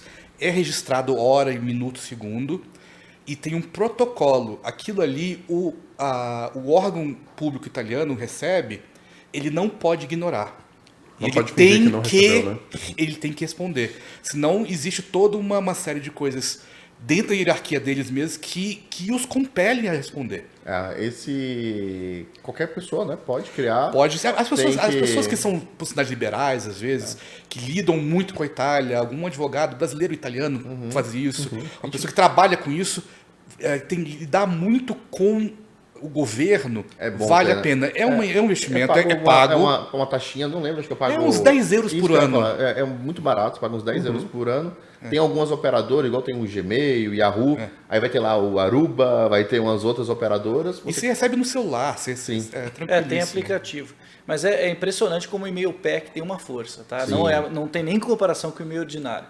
Uma vez eu até exagerei no PEC, eu mandei uma questão simples para o Comune, e aí, como eu mandei um PEC, ela mandou, o Officiale mandou um documento assinado com o número de protocolo para me responder uma linha. Que é o que o Augusto acabou de dizer. Ela não pode ignorar, é uma formalidade grande o e-mail PEC. Né? Fica ali na casela PEC, na caixa de entrada dele, fica uma luz vermelha assim, você não respondeu isso, você não respondeu isso, você não respondeu isso. Faz 3 dias você recebeu, faz 5 dias você recebeu, você tem que responder. E quem pode ter e-mail PEC? Qualquer cidadão italiano pode ter. Até cidadão estrangeiro que lida com italiano. Você precisa, no máximo, ter um códice fiscal. Códice fiscal, tanto italiano pode ter, quanto uma pessoa que mora lá ou que lida com... Assim como um estrangeiro que mora no Brasil pode ter CPF também. Mas é um serviço pago, né? Lembro a todos isso. Pessoal, uma dúvida, né? A gente está aqui em Brasília e vocês estão bastante atuantes aqui em Brasília e tem muito uma dúvida que sempre nos perguntam sobre a fila, né?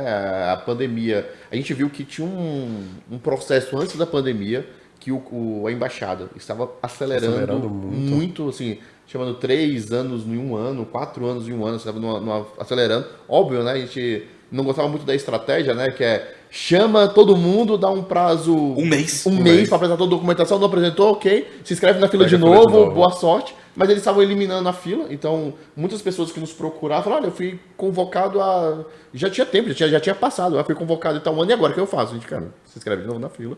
E agora a gente viu que a embaixada parou praticamente, né? Assim, mas voltou.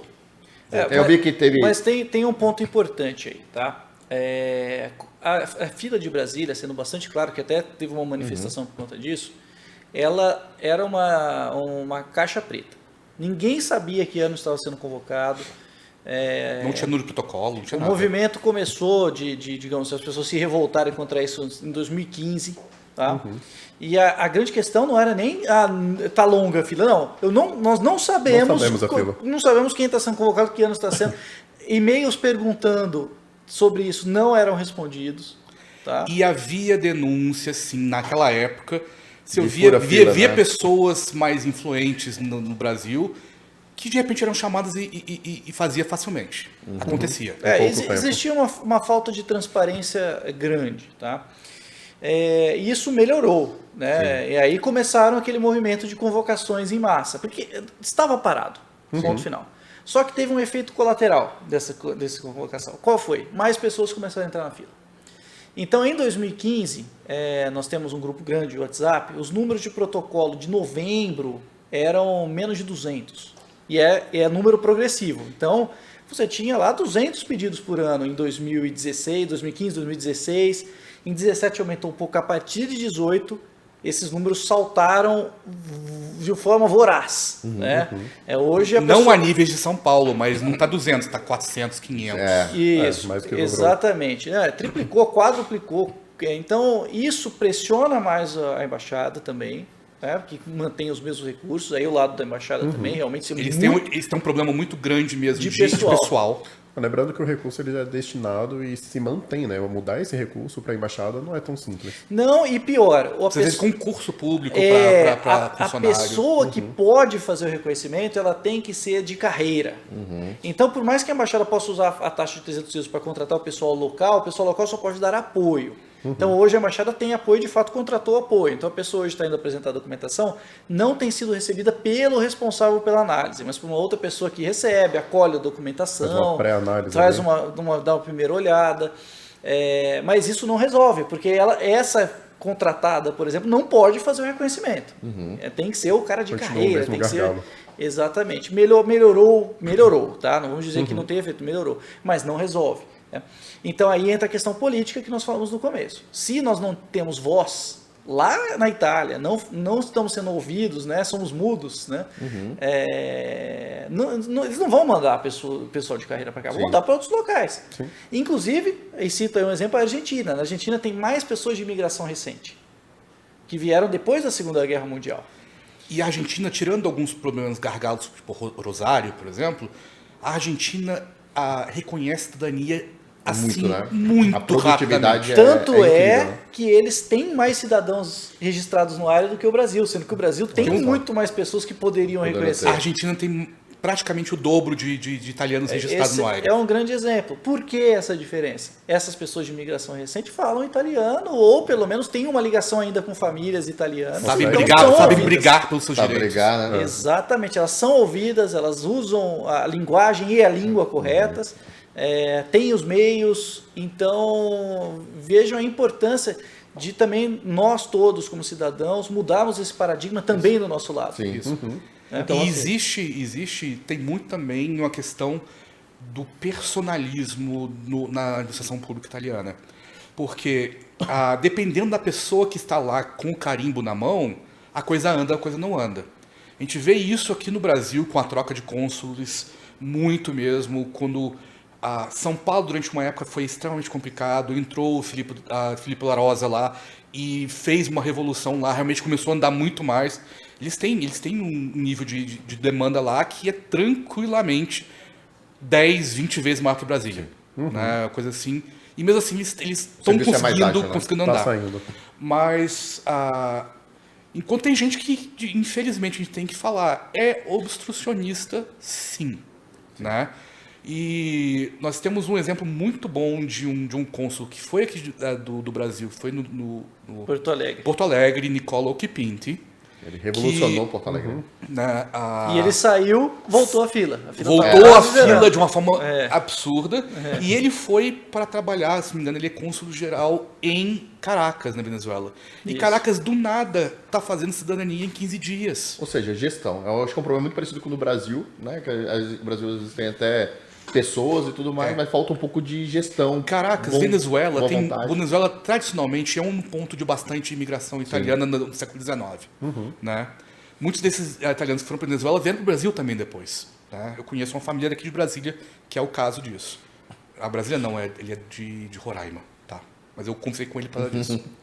Mas ele, as pessoas lá na Venezuela tem bastante italianos. Acabou de se fundar um hospital italiano em Caracas, que tá melhorando pra caramba a situação em Caracas, que é um país empobrecido, um país complicado mesmo. A Itália investiu bastante, criou um grande hospital lá. Né? Tá bom, lá em Caracas, isso por causa do Occhipinti mesmo, e de senadores e deputados aqui do Rio Grande do Sul, lá na Itália, que abraçaram esse projeto. Lá em Caracas, eles estão fazendo cidadania em 15 dias, tranquilamente, receber a pessoa, analisar, dar o você italiano em 15 dias, já mandar o aire para o comune, em coisas assim, rapidamente. Está sendo uma experiência tão boa lá, que pessoas no parlamento, deputados no parlamento que são contra o italiano anterior estão querendo investigar o consulado em Caracas. Isso, eles estão achando ruim. Como de assim? verdade. Tá Eles funcionando. reclamando. Vocês estão ágeis, né? E tem pouco recurso. Como é que vocês estão fazendo isso? Não faz sentido. Não era pra você estar Não era pra você estar conseguindo. Vocês estão concedendo cidadania italiana para quem não é italiano. Eles estão um absurdo disso, que não é verdade. O Occhipinti, uma coisa que eu acho muito diferente dele, eu vi ele nas redes sociais, ele, no Facebook dele, respondendo as pessoas. Diretamente. O Larosa fazia isso também. O Larosa fazia isso. Não, diretamente. O site mais do acessível. Consulado de Porto Alegre, ele respondia. Pessoalmente. Eu Ele ia lá e respondia. É. Eu nunca vi cônsul, né? Agora o Larosa, mas nunca tinha visto cônsul ir lá, gastar o seu tempo respondendo. O Larosa foi embora. Acabou de chegar um novo cônsul em São Paulo. Nunca tinha visto o cônsul ir lá e responder. Né? Eu achei aquilo incrível. Impressionante. É impressionante. Mas vejam que o problema de recursos é um problema, mas ele não é o problema. O problema é estrutural. Sim. Então é toda uma estrutura do nosso lado e do lado da administração pública italiana e da política que geram essa situação de fila, que geram essa situação de serviços precários. Né? Então nós precisamos de mudar todo o paradigma e temos que buscar a mudança desse paradigma. E isso só se faz por representatividade. Concordo. Ou seja, nós termos mais gente votando nos comitês no próximo, mais gente, por conseguinte, sendo ouvida no TGAs e votando no parlamento. Aqui em Brasília, no final, só cerca de 500 pessoas mandaram suas cédulas. Né? E isso é bem pouco. E quantas pessoas tinham inscrito no ar? Nós temos cerca de Eu acho que 11 mil pessoas. acho que dá 11 e tantas mil pessoas. 11.500 500 pessoas enviaram. Já. A maioria das pessoas nem sabem o que é o comites. Sim. Né? E imagina uma eleição que também você tem que se inscrever para receber a cédula. Eu ouvi de muitas pessoas, por que tem que me inscrever? Eu sempre recebo aqui a das eleições. E muita gente tinha se que- inscreveu. Eu ouvi isso várias Tinha vezes. que imprimir, assinar, digitalizar, mandar por e-mail. E tinha mandar, e prazo. mandou o documento, e na última hora, nas últimas horas do prazo, você mandou um RG com mais de 10 anos. Já era. né? Isso. Ou então você fez tudo certo, mas não recebeu no dia de Ou você votar. assinou um pouquinho diferente. Não, eu já vi também gente que se inscreveu e aí recebeu a busta, recebeu o envelope e não tinha todos os papéis necessários, foi faltando. Ou aconteceu, não em Brasília, mas aconteceu lá no sul do Brasil, que tem muita mais gente, 4 mil pessoas votaram, acho. a gente que recebeu a cédula de 2015. Nossa. Aí, Não sei como não existia uma cédula dessa. como é que eles tinham isso Faltou guardado? e completaram para ver. Não faz o menor sentido. Aí eram outros candidatos, outros tudo, né? Não faz sentido. Mas aí, de novo, né, dos dois lados nós temos um problema. Então, a comunidade desinteressada, desligada totalmente da Desengajada, Itália, dos seus órgãos representativos, sem um mínimo de conhecimento, né? E do outro lado também desorganização, falta de recursos. Então, sempre as duas coisas conjuntamente. Né? E o que a gente pode esperar, por exemplo, da embaixada, sei lá, esse ano, no próximo ano? A fila, a gente estava vindo que a ideia da embaixada era acabar com a fila. Eu vi que era uma missão muito clara, a qualquer custo. Não, mas custo das Ela pessoas. reiniciou A recentemente. gente teve a convocação agora. Né? Eles convocaram gente de 2016 e 2017 chegou até, eu acho que até junho de 2017, julho. Como nós temos assim conversa com muita gente que está esperando ser convocado, então a gente tem indivíduos mesmo, não como conselheiro comites. A gente tem um controle mais ou menos informal de como está sendo chamado. Nós vimos recentemente, acho que eu vou até olhar aqui mesmo, eu tenho isso guardadinho aqui, Uma colinha. né? Eu vejo lá no grupo, aí o pessoal vai e fala, eu fui convocado. Qual ano? Sou fevereiro de 2017. Nós estamos em vai controlando ali, 2017. Vai controlando ali, mais ou menos. Mas a missão de esvaziar a fila continua. Tá? Isso, inclusive, não foi nem na eleição do Cômites, foi quando nós fomos apresentar a nossa lista. Como eu disse, tem um processo burocrático, tem isso também, né? O processo para você participar como candidato não é fácil. Não é a primeira fácil. prova de fogo é conseguir. E você participar. tem, às vezes, 2 semanas para levantar não só os seus documentos todos, mas pegar assinaturas de cidadãos te apoiando como candidato. Apoiando a lista. Você tem que ter um número mínimo de cidadãos que assinem com o documento. Imagine, você chega lá para a pessoa, você tem que assinar e me dar uma cópia do seu documento Italiano. para eu ligar. Aí, Chega a ser até um pouco invasivo, assim, né? Muita gente falou, opa, O que vocês querem fazer com o meu? Eu nem te conheço. eu vou te chegar meu documento para você. Então, assim, Essa é muito a primeira complicado. prova de... Quantas chapas tiveram? Em Brasília foram 2, mas, por exemplo, no Rio Grande do Sul, iam ter 2 chapas e uma das chapas não conseguiu o número de assinatura suficiente. Aí já é legítimo. Algumas assinaturas não foram aceitas. Então, todo documento não está válido, não está inscrito na lista eleitoral do Comune. Então, é difícil. pesado. É pesado. Então, se a gente tinha que coletar, digamos assim, eu não lembro qual era o número da gente, tinha 50 assinaturas, uma coisa assim. Acho que era 50. Em Brasília é 50. A gente teve que coletar... Em São Paulo é mais. A gente coletou pelo menos 130 assinaturas, porque muitas não Vai foram ter, aceitadas. Não foram Eu nem me aceitas. lembro o número, mas em São Paulo é mais, né? Quando você tem uma circunscrição com mais eleitores, são mais pessoas. Nós conseguimos fazer um número maior por causa disso. Algumas vão acabar não sendo aceitas por algum motivo. Principalmente não estarem inscritos pelo próprio Comune na lista Por eleitoral. exemplo, para ter um subscritor, que é uma pessoa que assinava e te fala assim, eu quero que essa pessoa seja candidata, você tem que ter a lista fechada já de candidatos. E às vezes você não consegue fechar até o último dia, às vezes, as pessoas estão se habilitando a ser candidato. Essa lista tem que ser vista pelos cidadãos e assinar embaixo de todos os nomes.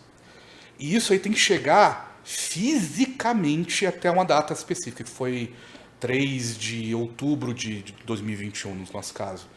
E assinaturas que vêm de Manaus, por exemplo. Quem conhece como funciona o correio da Amazônia para Brasília sabe que pode demorar uma eternidade para chegar, mesmo o SEDEX. Exatamente. E é entrega física, né? Eu fui com o Augusto lá na embaixada umas 2, 3 vezes só para apresentar papel. Né? Fora a vez que... e depois de tudo isso, você ainda tem que ir lá assinar que você aceita ser candidato. Na frente lá do Tem um ritual, né? Ou então chanceler. fazer um documento, traduzir juramentado E apostilar Isso. para entregar. Isso. A burocracia tá... São Olimpíadas. Né? É por isso a importância que nós tivemos de ter pessoas que tinham experiência. Né? Nós não teríamos conseguido sem... Porque tem que ter expertise nisso. É impressionante. A gente se apoia, assim, isso aconteceu com todas as chapas. A gente se apoia pessoas que já conhecem Já fizeram, o sistema. né? E uma curiosidade pessoal. Por que se inscrever no Comites? Qual era o ideal que vocês estavam procurando alcançar? Enfim, ajuda que vocês querem? O principal, as pessoas têm que entender que a gente faz isso voluntário. A gente não recebe €1 por isso. Muito E bem gasta, e lembrado. ainda gasta, né? Tempo, ainda tem isso, né? gasta... O Comites tem o seu orçamento, que a gente tem que fazer uma peça orçamentária complicadíssima. A última peça orçamentária da última gestão que a gente teve que entregar, né, tinha 150 páginas em italiano, com orçamento, com a previsão de gastos, com 3 orçamentos de cada serviço, uma série de coisas. Todo ano tem que ser feito para receber o dinheiro. E o dinheiro é muito limitado e pode ser usado para coisas muito específicas. E não inclui pagamento para nós, tá? Nenhum tipo. Nós Nenhum. só perdemos dinheiro, exatamente isso. Por exemplo, acontece de o presidente de todos os comitês tem que se reunir, se não me engano, são 3 ou 4 vezes por ano com o embaixador. Tem uma reunião de Sistema Itália, que se chama, que é o embaixador, tem alguns representantes de associações, etc. E cada vez essa reunião é um lugar do país, nem sempre é Brasília. Então, essa verba é usada para comprar passagem de avião, para pagar um hotel, no máximo. Ou então para você fazer um projeto cultural, fazer um evento de cinema italiano sempre está na lei. Você tem que procurar o máximo de empresários para ajudar a pagar. Não é o governo italiano que paga tudo. A gente já viu até Ou então cursos juntar dinheiro de para língua, publicar né? um livro, publicar um estudo, Perfeito. Ou seja, é um trabalho voluntário. Né? Totalmente Então voluntário. você vai perder muito tempo, como acabamos de ver, e muito dinheiro. Então, realmente são ideais que levam algumas pessoas, outras, infelizmente, fazem por uma questão de prestígio pessoal ou para até vender serviço. Mas né? eu posso falar por mim mesmo, me revolta tanta dificuldade que os cidadãos nascidos no exterior e nascidos na Itália, de toda forma, têm no confronto, confronto como falo italiano, né? Mas no relacionamento com a administração pública italiana, a pubblica amministrazione. Né? E eu acho que tem como melhorar isso, tem como ser ouvido muito melhor. Tem como sim a gente, conhecendo as leis, conhecendo as ferramentas, conhecendo os instrumentos como e-mail pack, falar italiano, saber fazer uma diffida, muitas vezes, com a ajuda do advogado, mas qualquer pessoa pode fazer uma diffida. É bom falar até o que é diffida. Né? A gente falou Diffida várias é vezes. um aviso para que você notificação extrajudicial. para que você possa adimplir uma obrigação, né? Diffida da adempiere. Né? É uma notificação judicial falando assim, ó, eu tenho direito sim a... Estou te avisando. Estou te avisando, senão eu vou entrar na justiça. E ainda vou falar que eu te avisei. Agora o problema é também, assim, uma preocupação que sempre houve, é usar o instrumento e, caso não seja atendido, não ir para a justiça. Né? Então é importante que, se você Esteja pronto. mandou uma diffida, esteja pronto. Aí na justiça, porque senão não muda, né? A gente sabe que não vai mudar a situação. É por isso que é importante, sim, a gente fala para todos os cidadãos mesmo, conheçam as leis, conheçam seus direitos, conheçam seus deveres e conheçam o que você pode fazer caso tenha problema. Assim, converse com seus representantes mesmo.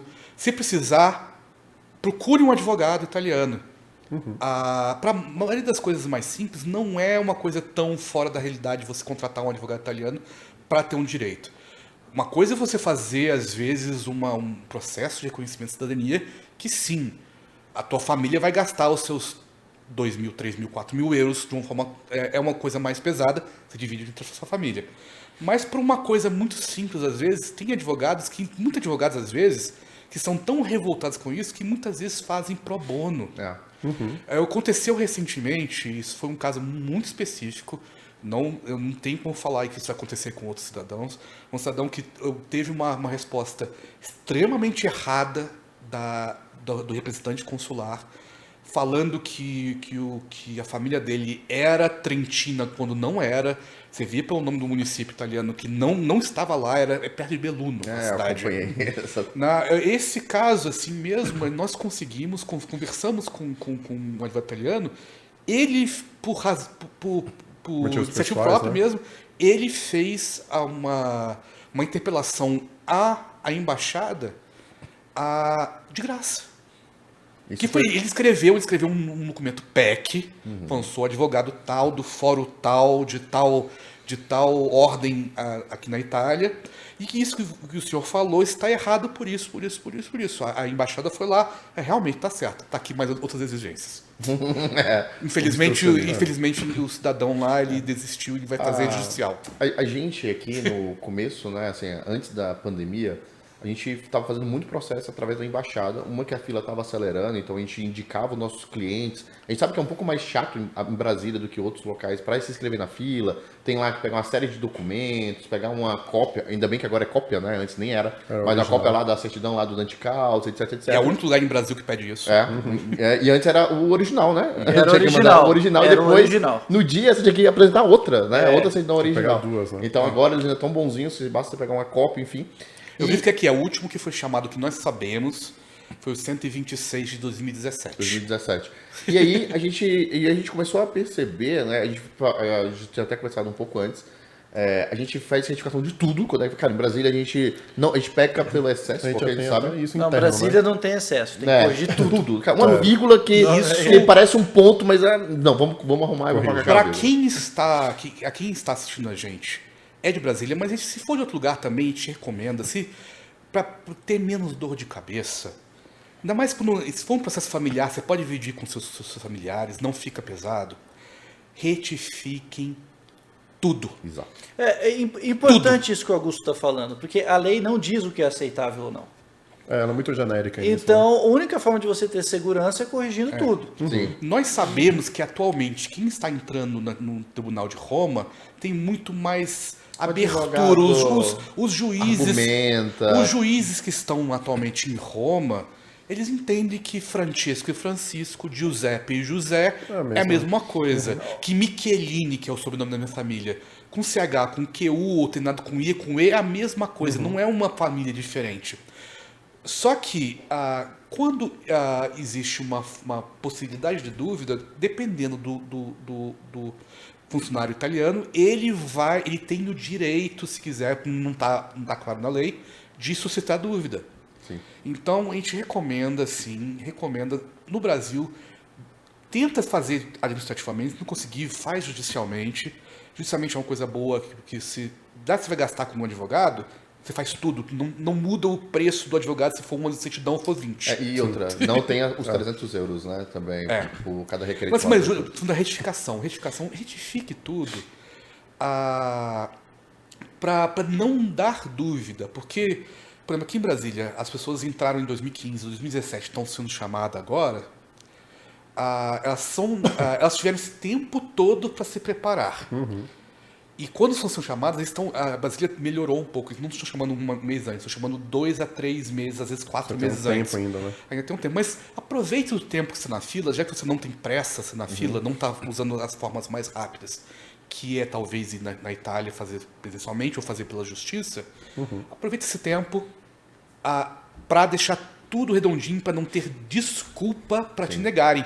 Porque se forem negar, eles vão negar e não tem como escapar. Sobre retificação, uma coisa legal é que a gente gravou um podcast só sobre retificação, então a gente explica, né, tanto a forma administrativa como a forma judicial e os prazos, né? Sabe que a administrativa é mais rápido, porém você tem que fazer em escadinha, então isso que acaba que às vezes a história, né? a gente pega casos que a gente tem que fazer em 8 cartórios diferentes e eu primeiro tenho que fazer o mais antigo, depois eu pego o resultado do mais antigo, uso como argumento para o outro e eu vou fazer. Então, às vezes, 4 meses não é suficiente. Né? E é isso que o Augusto está colocando aqui, aproveite o tempo e já faça, porque não eu é já suficiente. vi a cartório, gente boa, de conseguir resolver em um mês. Mas assim, é exceção da exceção da exceção.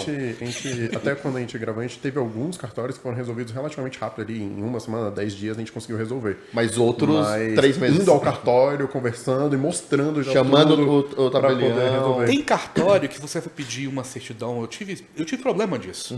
Certidão de nascimento da minha avó, um cartório bem no interior de Minas. Eles não queriam passar porque eu tive que conversar com eles, explicar tudo, quase tomar um cafezinho, um pão de queijo virtual com eles, Pra para eles liberarem uma certidão. E isso a gente tem problemas no Brasil. Lembrando que é discricionário, então o tabelião ele pode, dependendo da dúvida que gerar, ele fala, não vou fazer. Às vezes é a coisa mais simples do mundo, ele também tem um direito de falar, não vou fazer. E você vai ter que fazer judicial, e o judicial a gente já teve caso aí de 1 mês a 1 ano. Depende mais de um do ano. juiz, né? Depende do Aí, juiz, realmente, da se for vara. Às vezes o Ministério Público inventa de, não aceito.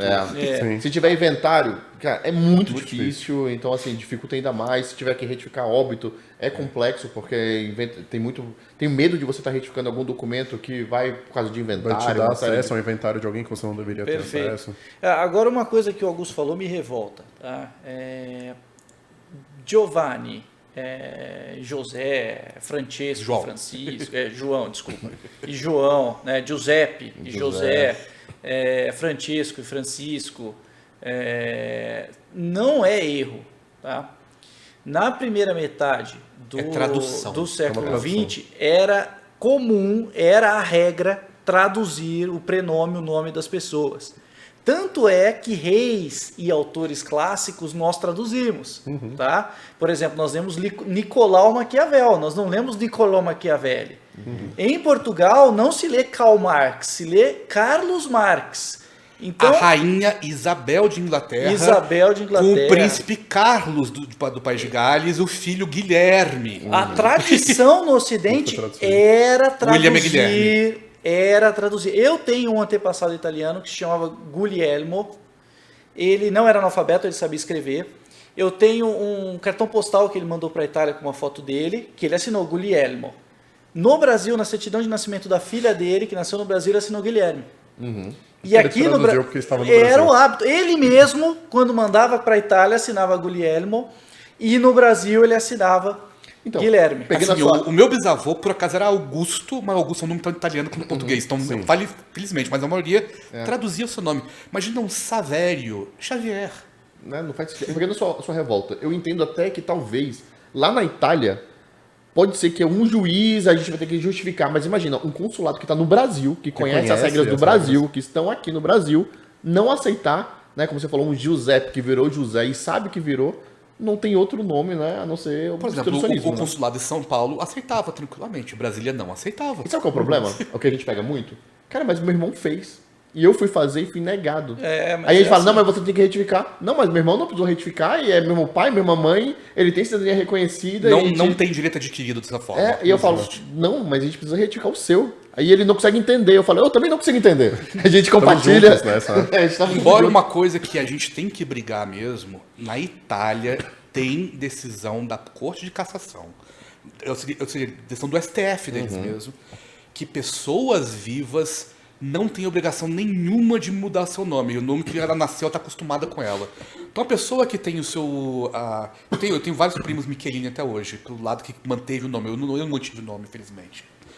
Mas os Michelini da minha família, eu já contei 8 formas diferentes de escrever. Variações. Né? Michelini, Michelini, variações assim mesmo, e eles estão entrando agora na justiça, eles vão fazer a parte judicial.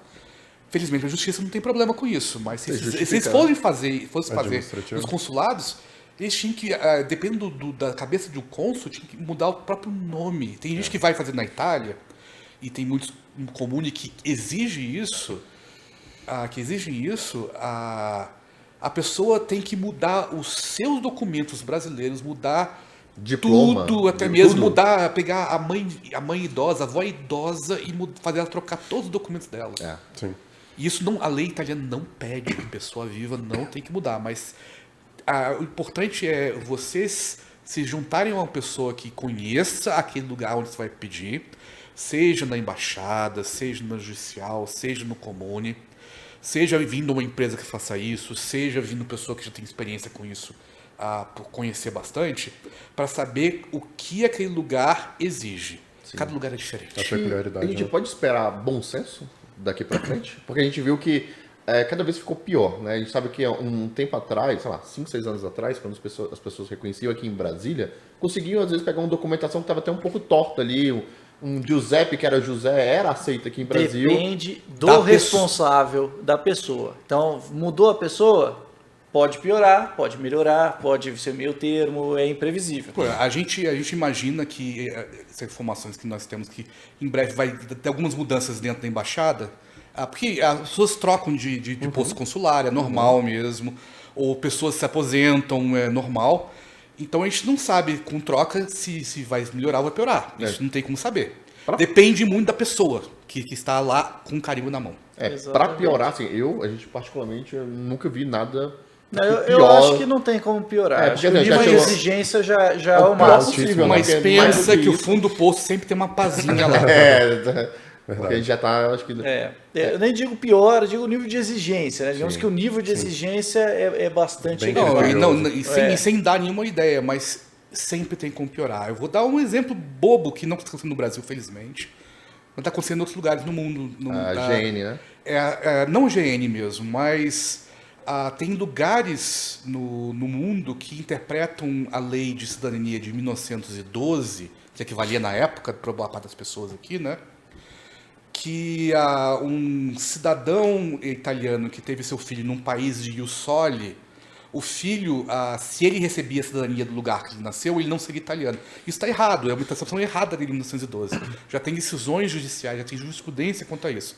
Mas tem consulados em alguns lugares, nos Estados Unidos mesmo, acontece isso, que por causa disso, tem gente que não está conseguindo cidadania italiana a ser conhecida administrativamente no consulado lá nos Estados Unidos. Se não me engano, estou lembrando, acho que Filadélfia é um caso específico.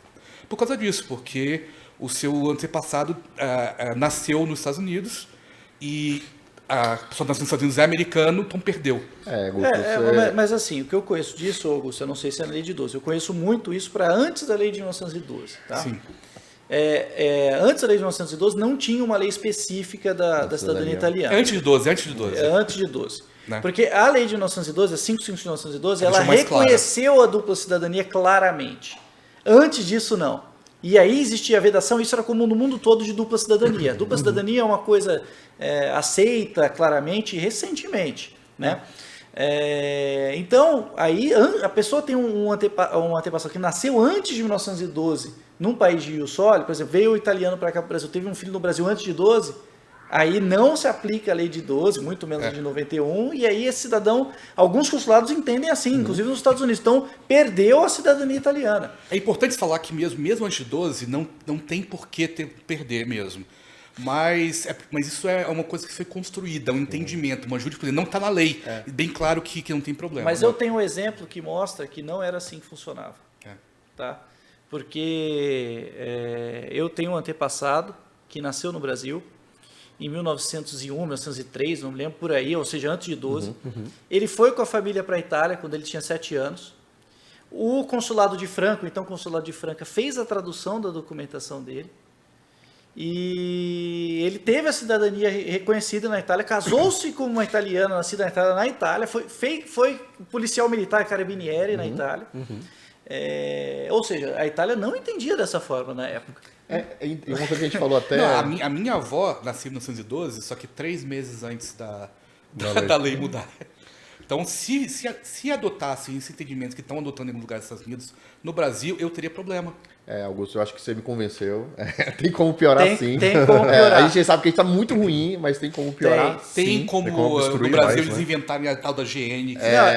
Por isso aqui que eu no não, Brasil. por isso que eu não estou usando piorar. Estou falando que o nível de exigência Já tá está alto. alto. Agora, piorar tem verdade. como sim. Tem como muito. E em Dubai eu já vi o papel de negativa para o candidato de grande naturalização. É um pouco legal até a gente falar o que é a IGN, né? Você já falou ali da grande naturalização, acho que a gente já teve até um podcast que a gente falou um pouco mais sobre, né? A IGN, e uma coisa que a gente entende é que é muito difícil você mudar a lei. A lei é muito difícil de mudar, então o que é mais fácil? É mudar o entendimento. Exato. Né? Então a lei não muda, mas ao passar dos anos, através de forças políticas ou enfim, você começa... Ativismo judicial. aí você Exatamente. começa a tentar mudar o entendimento daquilo, né? Não, eu já estou interpretando de uma forma... Você começa a ver os pouco- tribunais começando a conceder coisas que não concediam antes. Não, basicamente um entendimento torto, errado, Bem torto, né? do que aconteceu. O Brasil recebeu um influxo muito grande de estrangeiros principalmente depois da da abolição da escravatura, mas também começou a acontecer antes mesmo. A grande imigração no Brasil, tem historiadores que falam que aconteceu lá a partir de 1871, 72, etc. Né? Minha família chegou em 88, né? Mas com a mudança do sistema da monarquia para a república, naquela Constituição de 89, né, de 91, na verdade, mas voltava para 89, ela falava até mesmo de uma forma, a ideia era boa, a ideia por trás era boa, era facilitar a vida dos que estavam vindo para cá, concedendo automaticamente a cidadania brasileira a todos que estivessem aqui em 15 de novembro de 1889. E existia na lei, e isso estava, se não me engano era a Constituição mesmo, né? Na lei, assim, que a pessoa teria 6 meses para manifestar a sua intenção de não ser brasileiro. Teve um decreto em 89 Isso. e depois isso apareceu na Constituição de 91. Isso. Bom lembrar que meu trisavô, que estava no campo, lá, né, no Ele ia no saber interior disso. de Santa Não Catarina, tinha acesso a isso. né, não nem sabia, né? Não tinha internet, né? começa por aí. Ele não ia ver isso no site do embaixada, ele não ia E o que aconteceu? receber um Twitter, um WhatsApp, ou olhar no Ele mesmo Twitter. não teria costume de ir para os consulados, embaixadas De e assim. jeito Não, nem nenhum. sabia que tinha consulado. A maioria chegou aqui analfabeto. Exato. Meu bisavô chegou A analfabeto. maioria absoluta, analfabeto e pobre. Sim. Sim. Trabalhando em lavoura, Exatamente. No meio do mar. Muitos deles saíram, acontece, tem gente que saíram com um pouco mais de posses, mas muitos vieram escapando de enchentes e terremotos de fome. E de fome, lembrando fome de principal. fome, principalmente de fome. E é uma coisa importante para falar com nossos irmãos italianos nascidos na Itália, que por causa da grande emigração italiana no final do Novecento, eles puderam sobreviver, porque acabou uma demanda muito grande por comida, por moradia que tinha lá, e eles puderam sobreviver porque nossos antepassados saíram da Itália.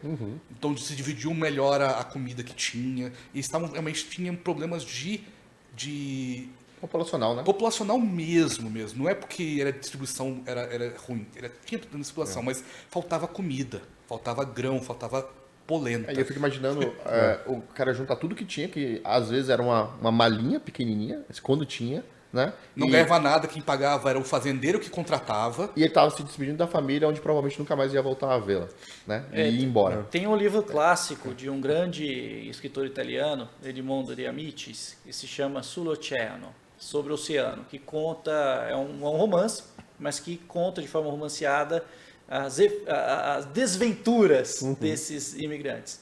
Muitos compravam bilhete para vapor, depois eram colocados no barco à vela e às vezes nem eram trazidos para a América, eram largados no norte da África. Muitos morriam na viagem. Não foi um passeio, né? Não foi uma passagem de avião, não. Mais de um mês, né? No navio. Sim, normalmente era 25, 30 dias, era o comum no vapor. Né? Então, as pessoas que chegaram aqui receberam isso, tinham uma intenção boa, era facilitar a vida deles no Brasil. Eles não era uma forma de tirar os direitos deles, não foi essa a intenção do legislador na época. Era facilitar para eles pudessem, também eles queriam que as pessoas votassem. Isso, porque foi proclamada a República, tá? Esse foi o contexto. A ideia era ter mais gente votando nos seus coronéis. Para ser exatamente. deputados estaduais, deputados federais, etc. A proclamação da República tem uma história exatamente disso, né? De os fazendeiros e os coronéis da região terem um poder maior, né? O Rui Barbosa, que foi republicano, depois se arrependeu, falou, né? Monarquia nós fazemos política. Na República nós fazemos negócios. Então a ideia era essa mesmo. Então você criou aqueles currais eleitorais com essas pessoas que estavam exatamente ali nos grandes senhores de terras, mas era dar um direito também, direito de cidadão brasileiro. O que chegou, na verdade, assim que teve essa lei, isso chegou aos ouvidos do governo italiano, do Reino da Itália, né? A Itália foi reino até 48? Até 48, quando saiu, quando entrou em vigor a Constituição, Isso. depois do plebiscito. Né? Isso. Então, chegou esse ouvido do Reino da Itália, a Itália na mesma hora reclamou, falou, não aceitamos isso. Existe correspondências diplomáticas mostrando isso, tudo está registrado, os bons advogados têm acesso a tudo isso, eles usam isso nas suas argumentações. E não só isso, teve decisão, inclusive, da Corte de Cassação de Nápoles, 1907, deixando claro que a Itália não entende naturalização tácita. Pelo Código Civil italiano de 1865, que estava vigente, tá vigente até hoje, né? Uma parte dele. Não. Não, tem recentemente, mas durante um bom tempo ele teve vigente. Naquela época estava vigente com certeza. Mas ele deixava bem claro mesmo que só se perde, só tem a renúncia à cidadania italiana por uma manifestação expressa perante um oficial italiano. Então o italiano teria que ir ao seu consulado, falar que não quer mais ser italiano. Aquilo ali é feito uma ata, é feito um documento que é mandado para o comune. O comune iria registrar a perda da cidadania. E pode ser recuperado depois. O verbo ottenere, né, que é cognato do nosso obter, em italiano, ele já traz essa ideia de um ato de vontade. Né, de uma coisa que você consegue obter, que você busca obter. Então, o Tácito não tem isso. Né? Tanto isso nunca foi aceito pela Itália e nunca, na verdade, foi aceitado nem pelo Brasil, pelo né? Brasil, assim, porque nós temos formas de verificar se a pessoa foi de fato naturalizada. Embora a CNN tenha seus problemas, a certidão negativa de naturalização, você pode pedir uma certidão positiva de naturalização, que eles têm a obrigação de ir procurar se de fato houve uma naturalização. E se faz a CPN e ela vier negativa, uma certidão positiva de naturalização negativa, é engraçado falar isso mesmo, né? Mas se ela fala assim, nós procuramos de fato, não tem nenhuma naturalização desse italiano, o Brasil não naturalizou aquela pessoa. E eu até hoje, eu pergunto para pesquisadores se eles acharam alguém que foi naturalizado de fato com a grande naturalização, e ninguém acha. Eu tenho outro exemplo na família, outro antepassado italiano, que se naturalizou em 1943, fez um processo de naturalização, sendo que ele tinha chegado no Brasil em 1888. Então, teoricamente não precisaria, então, né? ele já estava naturalizado. Ele fez um processo com uma registro de estrangeiros, acho que ele chamava RNE na época. Teve que fazer juramento na frente do juiz. Teve que fazer o processo. Cantar o hino nacional. O processo dele está no Arquivo Nacional, inclusive. Então ele não era brasileiro e ele estava no território em 1888. Mas o instrucionismo, né, que a gente pega, a gente até teve que mudar um pouco o nosso processo, colocar agora a certidão negativa eleitoral, a gente faz uma série de coisas que antes não precisava. Hoje a gente faz exatamente isso. Até se ele veio depois, a gente coloca a lista do desembarque, onde é que ele chegou no Brasil, enfim. Mas é um absurdo ter que fazer isso, porque, imagina, não existe, né, tacitamente alguém perder ou renunciar à sua cidadania. É algo que... Pode existir em outro país, mas na Itália não existe. E algo que estava em voga, e a gente teve agora até umas decisões favoráveis, né? Onde Essa semana. Isso.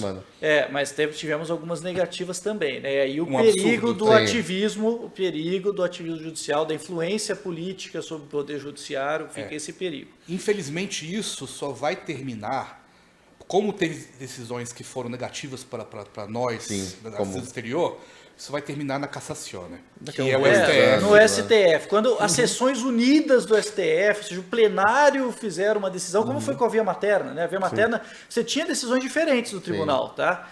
Em 2009, as sessões unidas da Corte de Cassação tomaram uma decisão e aí teve efeito erga omnes, teve um efeito sobre todos os processos. Então, mas infelizmente, antes era assim também. Estão sendo poucas coisas que estão sendo negativas. A gente tem visto na primeira sessão da Corte de Apelo de Roma que boa parte dos magistrados entendem a lei como ela de fato é, né? Mas existem alguns específicos, a gente não sabe com que motivação, a gente pode especular, pode, mas a gente não sabe com que motivação, porque para uma decisão no Corte de Apelo, ela é escrita por um relator, mas ela é julgada por um corpo de 3 magistrados, então eles são votados, então pelo menos, daquele grupo de 3, pelo menos 2 votaram a favor dessa ideia. Tá? A gente não sabe, isso não é registrado, a gente sabe só o resultado e o nome do relator. Isso. Né? Essa que teve problemática mesmo foi Maria Rosário Budetta, o nome público, tá em voga, né? Então, que fez uma interpretação ainda, além de falar de grande naturalização, ele inventou uma outra totalmente diferente. Se alguém falou, se casou se aqui no declarou Brasil e falou que era brasileiro, eram brasileiros. Perdeu. Perdeu. Esse é o mais absurdo, porque isso aí, não só no Brasil, mas no mundo. No Brasil ninguém mais seria direito, né? Então, a gente estaria da GN. Não só Brasil. No mundo, né? Ninguém mais teria direito à cidadania. Eu recentemente dei uma entrevista para uma revista italiana sobre isso.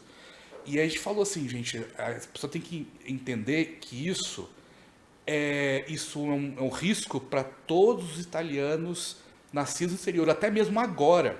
Se um italiano foi para Nova York para trabalhar, então entrando numa empresa italiana até mesmo, tem um filho em Nova York, ele nasce americano também, a interpretação dessa juíza se vingar, essa criança perdeu a cidadania italiana. O que é um absurdo. Ela perderia. Provavelmente ela vai fazer tudo como cidadão americano. Ou se o próprio pai fizer uma naturalização, que hoje não se perde a cidadania italiana com a naturalização, se perdia historicamente, mas hoje não mais, também é um problema. Porque com o Estado brasileiro, dificilmente eu vou ficar todo brasileiro, italiano. Brasileiro, italiano. Não, aqui com o Estado brasileiro, eu sou brasileiro, estou exercendo o meu papel como cidadão. E na Itália sempre sou italiano, não fico toda hora falando também brasiliano. Né? Então, para a Itália, gente, isso é importante. Você, quando fala para a Itália, você não se apresenta como ítalo-brasileiro. Você não fala o ítalo-brasiliano, você é italiano. Sim. Italiano. E aí, lá eu perderia o direito à cidadania brasileira. Se for com essa tese, exatamente. Então, Mas isso aí só vai se resolver no caso dessas pessoas que perderam mesmo. Né? Você sabe, atualmente, tem poucas decisões positivas e negativas até agora. Sim. Negativas tem, se não me engano, 3 ou 4 ao todo. Essas vão chegar até a cassação. Na primeira instância, só para quem está escutando, né? Na primeira instância a gente ganha, né? O Ministério... Atualmente em Roma. Em Roma, bem lembrado. Em junho agora teremos alguma mudança, então a gente não vai ser... Não tem como a gente prever como será em primeira instância, mas hoje em Roma... a gente ganha em primeira instância. Sim. Em alguns casos, a gente sabe que é até aleatório, né? A gente sabe meio sorteio. O Ministério recorre, vai para a segunda instância. Até então, a gente ganhava em segunda instância. E agora teve casos que a gente perdeu, né? A gente, quando eu tô falando, não é a cidadania for you, mas sim os cidadãos, né? Algum requerente entrou. Não, todos nós perdemos todos com nós, uma tese dessa todos nós vitoriosa. Todos nós aí perdemos. Perde em segunda instância e aí foi recorrido, vai ser recorrido e vai para a terceira instância, que no caso seria aqui o nosso STF. O STF é uma mistura de STJ com STF, é uma coisa meio que vai demorar em média uns 2 anos, né? Estima-se para a gente ter um resultado. E nessa segunda instância teve agora 2 casos, né, que o requerente, né, ganhou em primeira instância, foi recorrido, foi para a segunda instância, ganhou em segunda instância com sucumbência. Né? Então, 12 mil euros para o Ministério do Interior pagar. Então, o que essa sucumbência, na verdade, significa? Né? É um custo muito alto, então o Ministério mesmo vai pensar, a gente espera que eles retraiam. Isso, que pense melhor antes de aleatoriamente ficar recorrendo para a segunda instância. Que existe, embora isso não seja a regra, existe no direito italiano, até onde me explicaram, isso uma advogada italiana, que tive entrevista recentemente com ela, mas outro advogado italiano me explicou uns meses atrás, existe a possibilidade se o ministério que está sendo representado no exterior achar que estão abusando dessa coisa em nome dele, eles têm a possibilidade de fazer os advogados do Estado pagarem do próprio bolso. Então, existe a possibilidade disso desincentivar futuras coisas. É isso que a gente pensa, a gente conversou com o nosso advogado e é o que se espera, né? É óbvio que a gente vai ter que esperar os próximos capítulos, né? Agora, ver como é que vão reagir. Mas realmente foi uma grande vitória, e foi vitória em dupla, né? Para a comunidade, né? E quem teve acesso à sentença, eu li a sentença, foi uma sentença super simples. Ela repetiu o que todo mundo fala. Não óbvio, tem né? nada. Óbvio. E foi tão óbvio mesmo que ele condenou essa sucumbência pesada. Por quê? Isso é uma coisa que é uma informação de bastidores que advogados conhecem e mais, porque o Ministério, os advogados do Estado começaram a recorrer dizendo que estão representando não só o Ministério do Interior, como o Ministério Exterior. Ou seja, como tem 2 sujeitos aí representados, então existem as taxas judiciais muito mais pesadas. Então, quem perder, paga mais.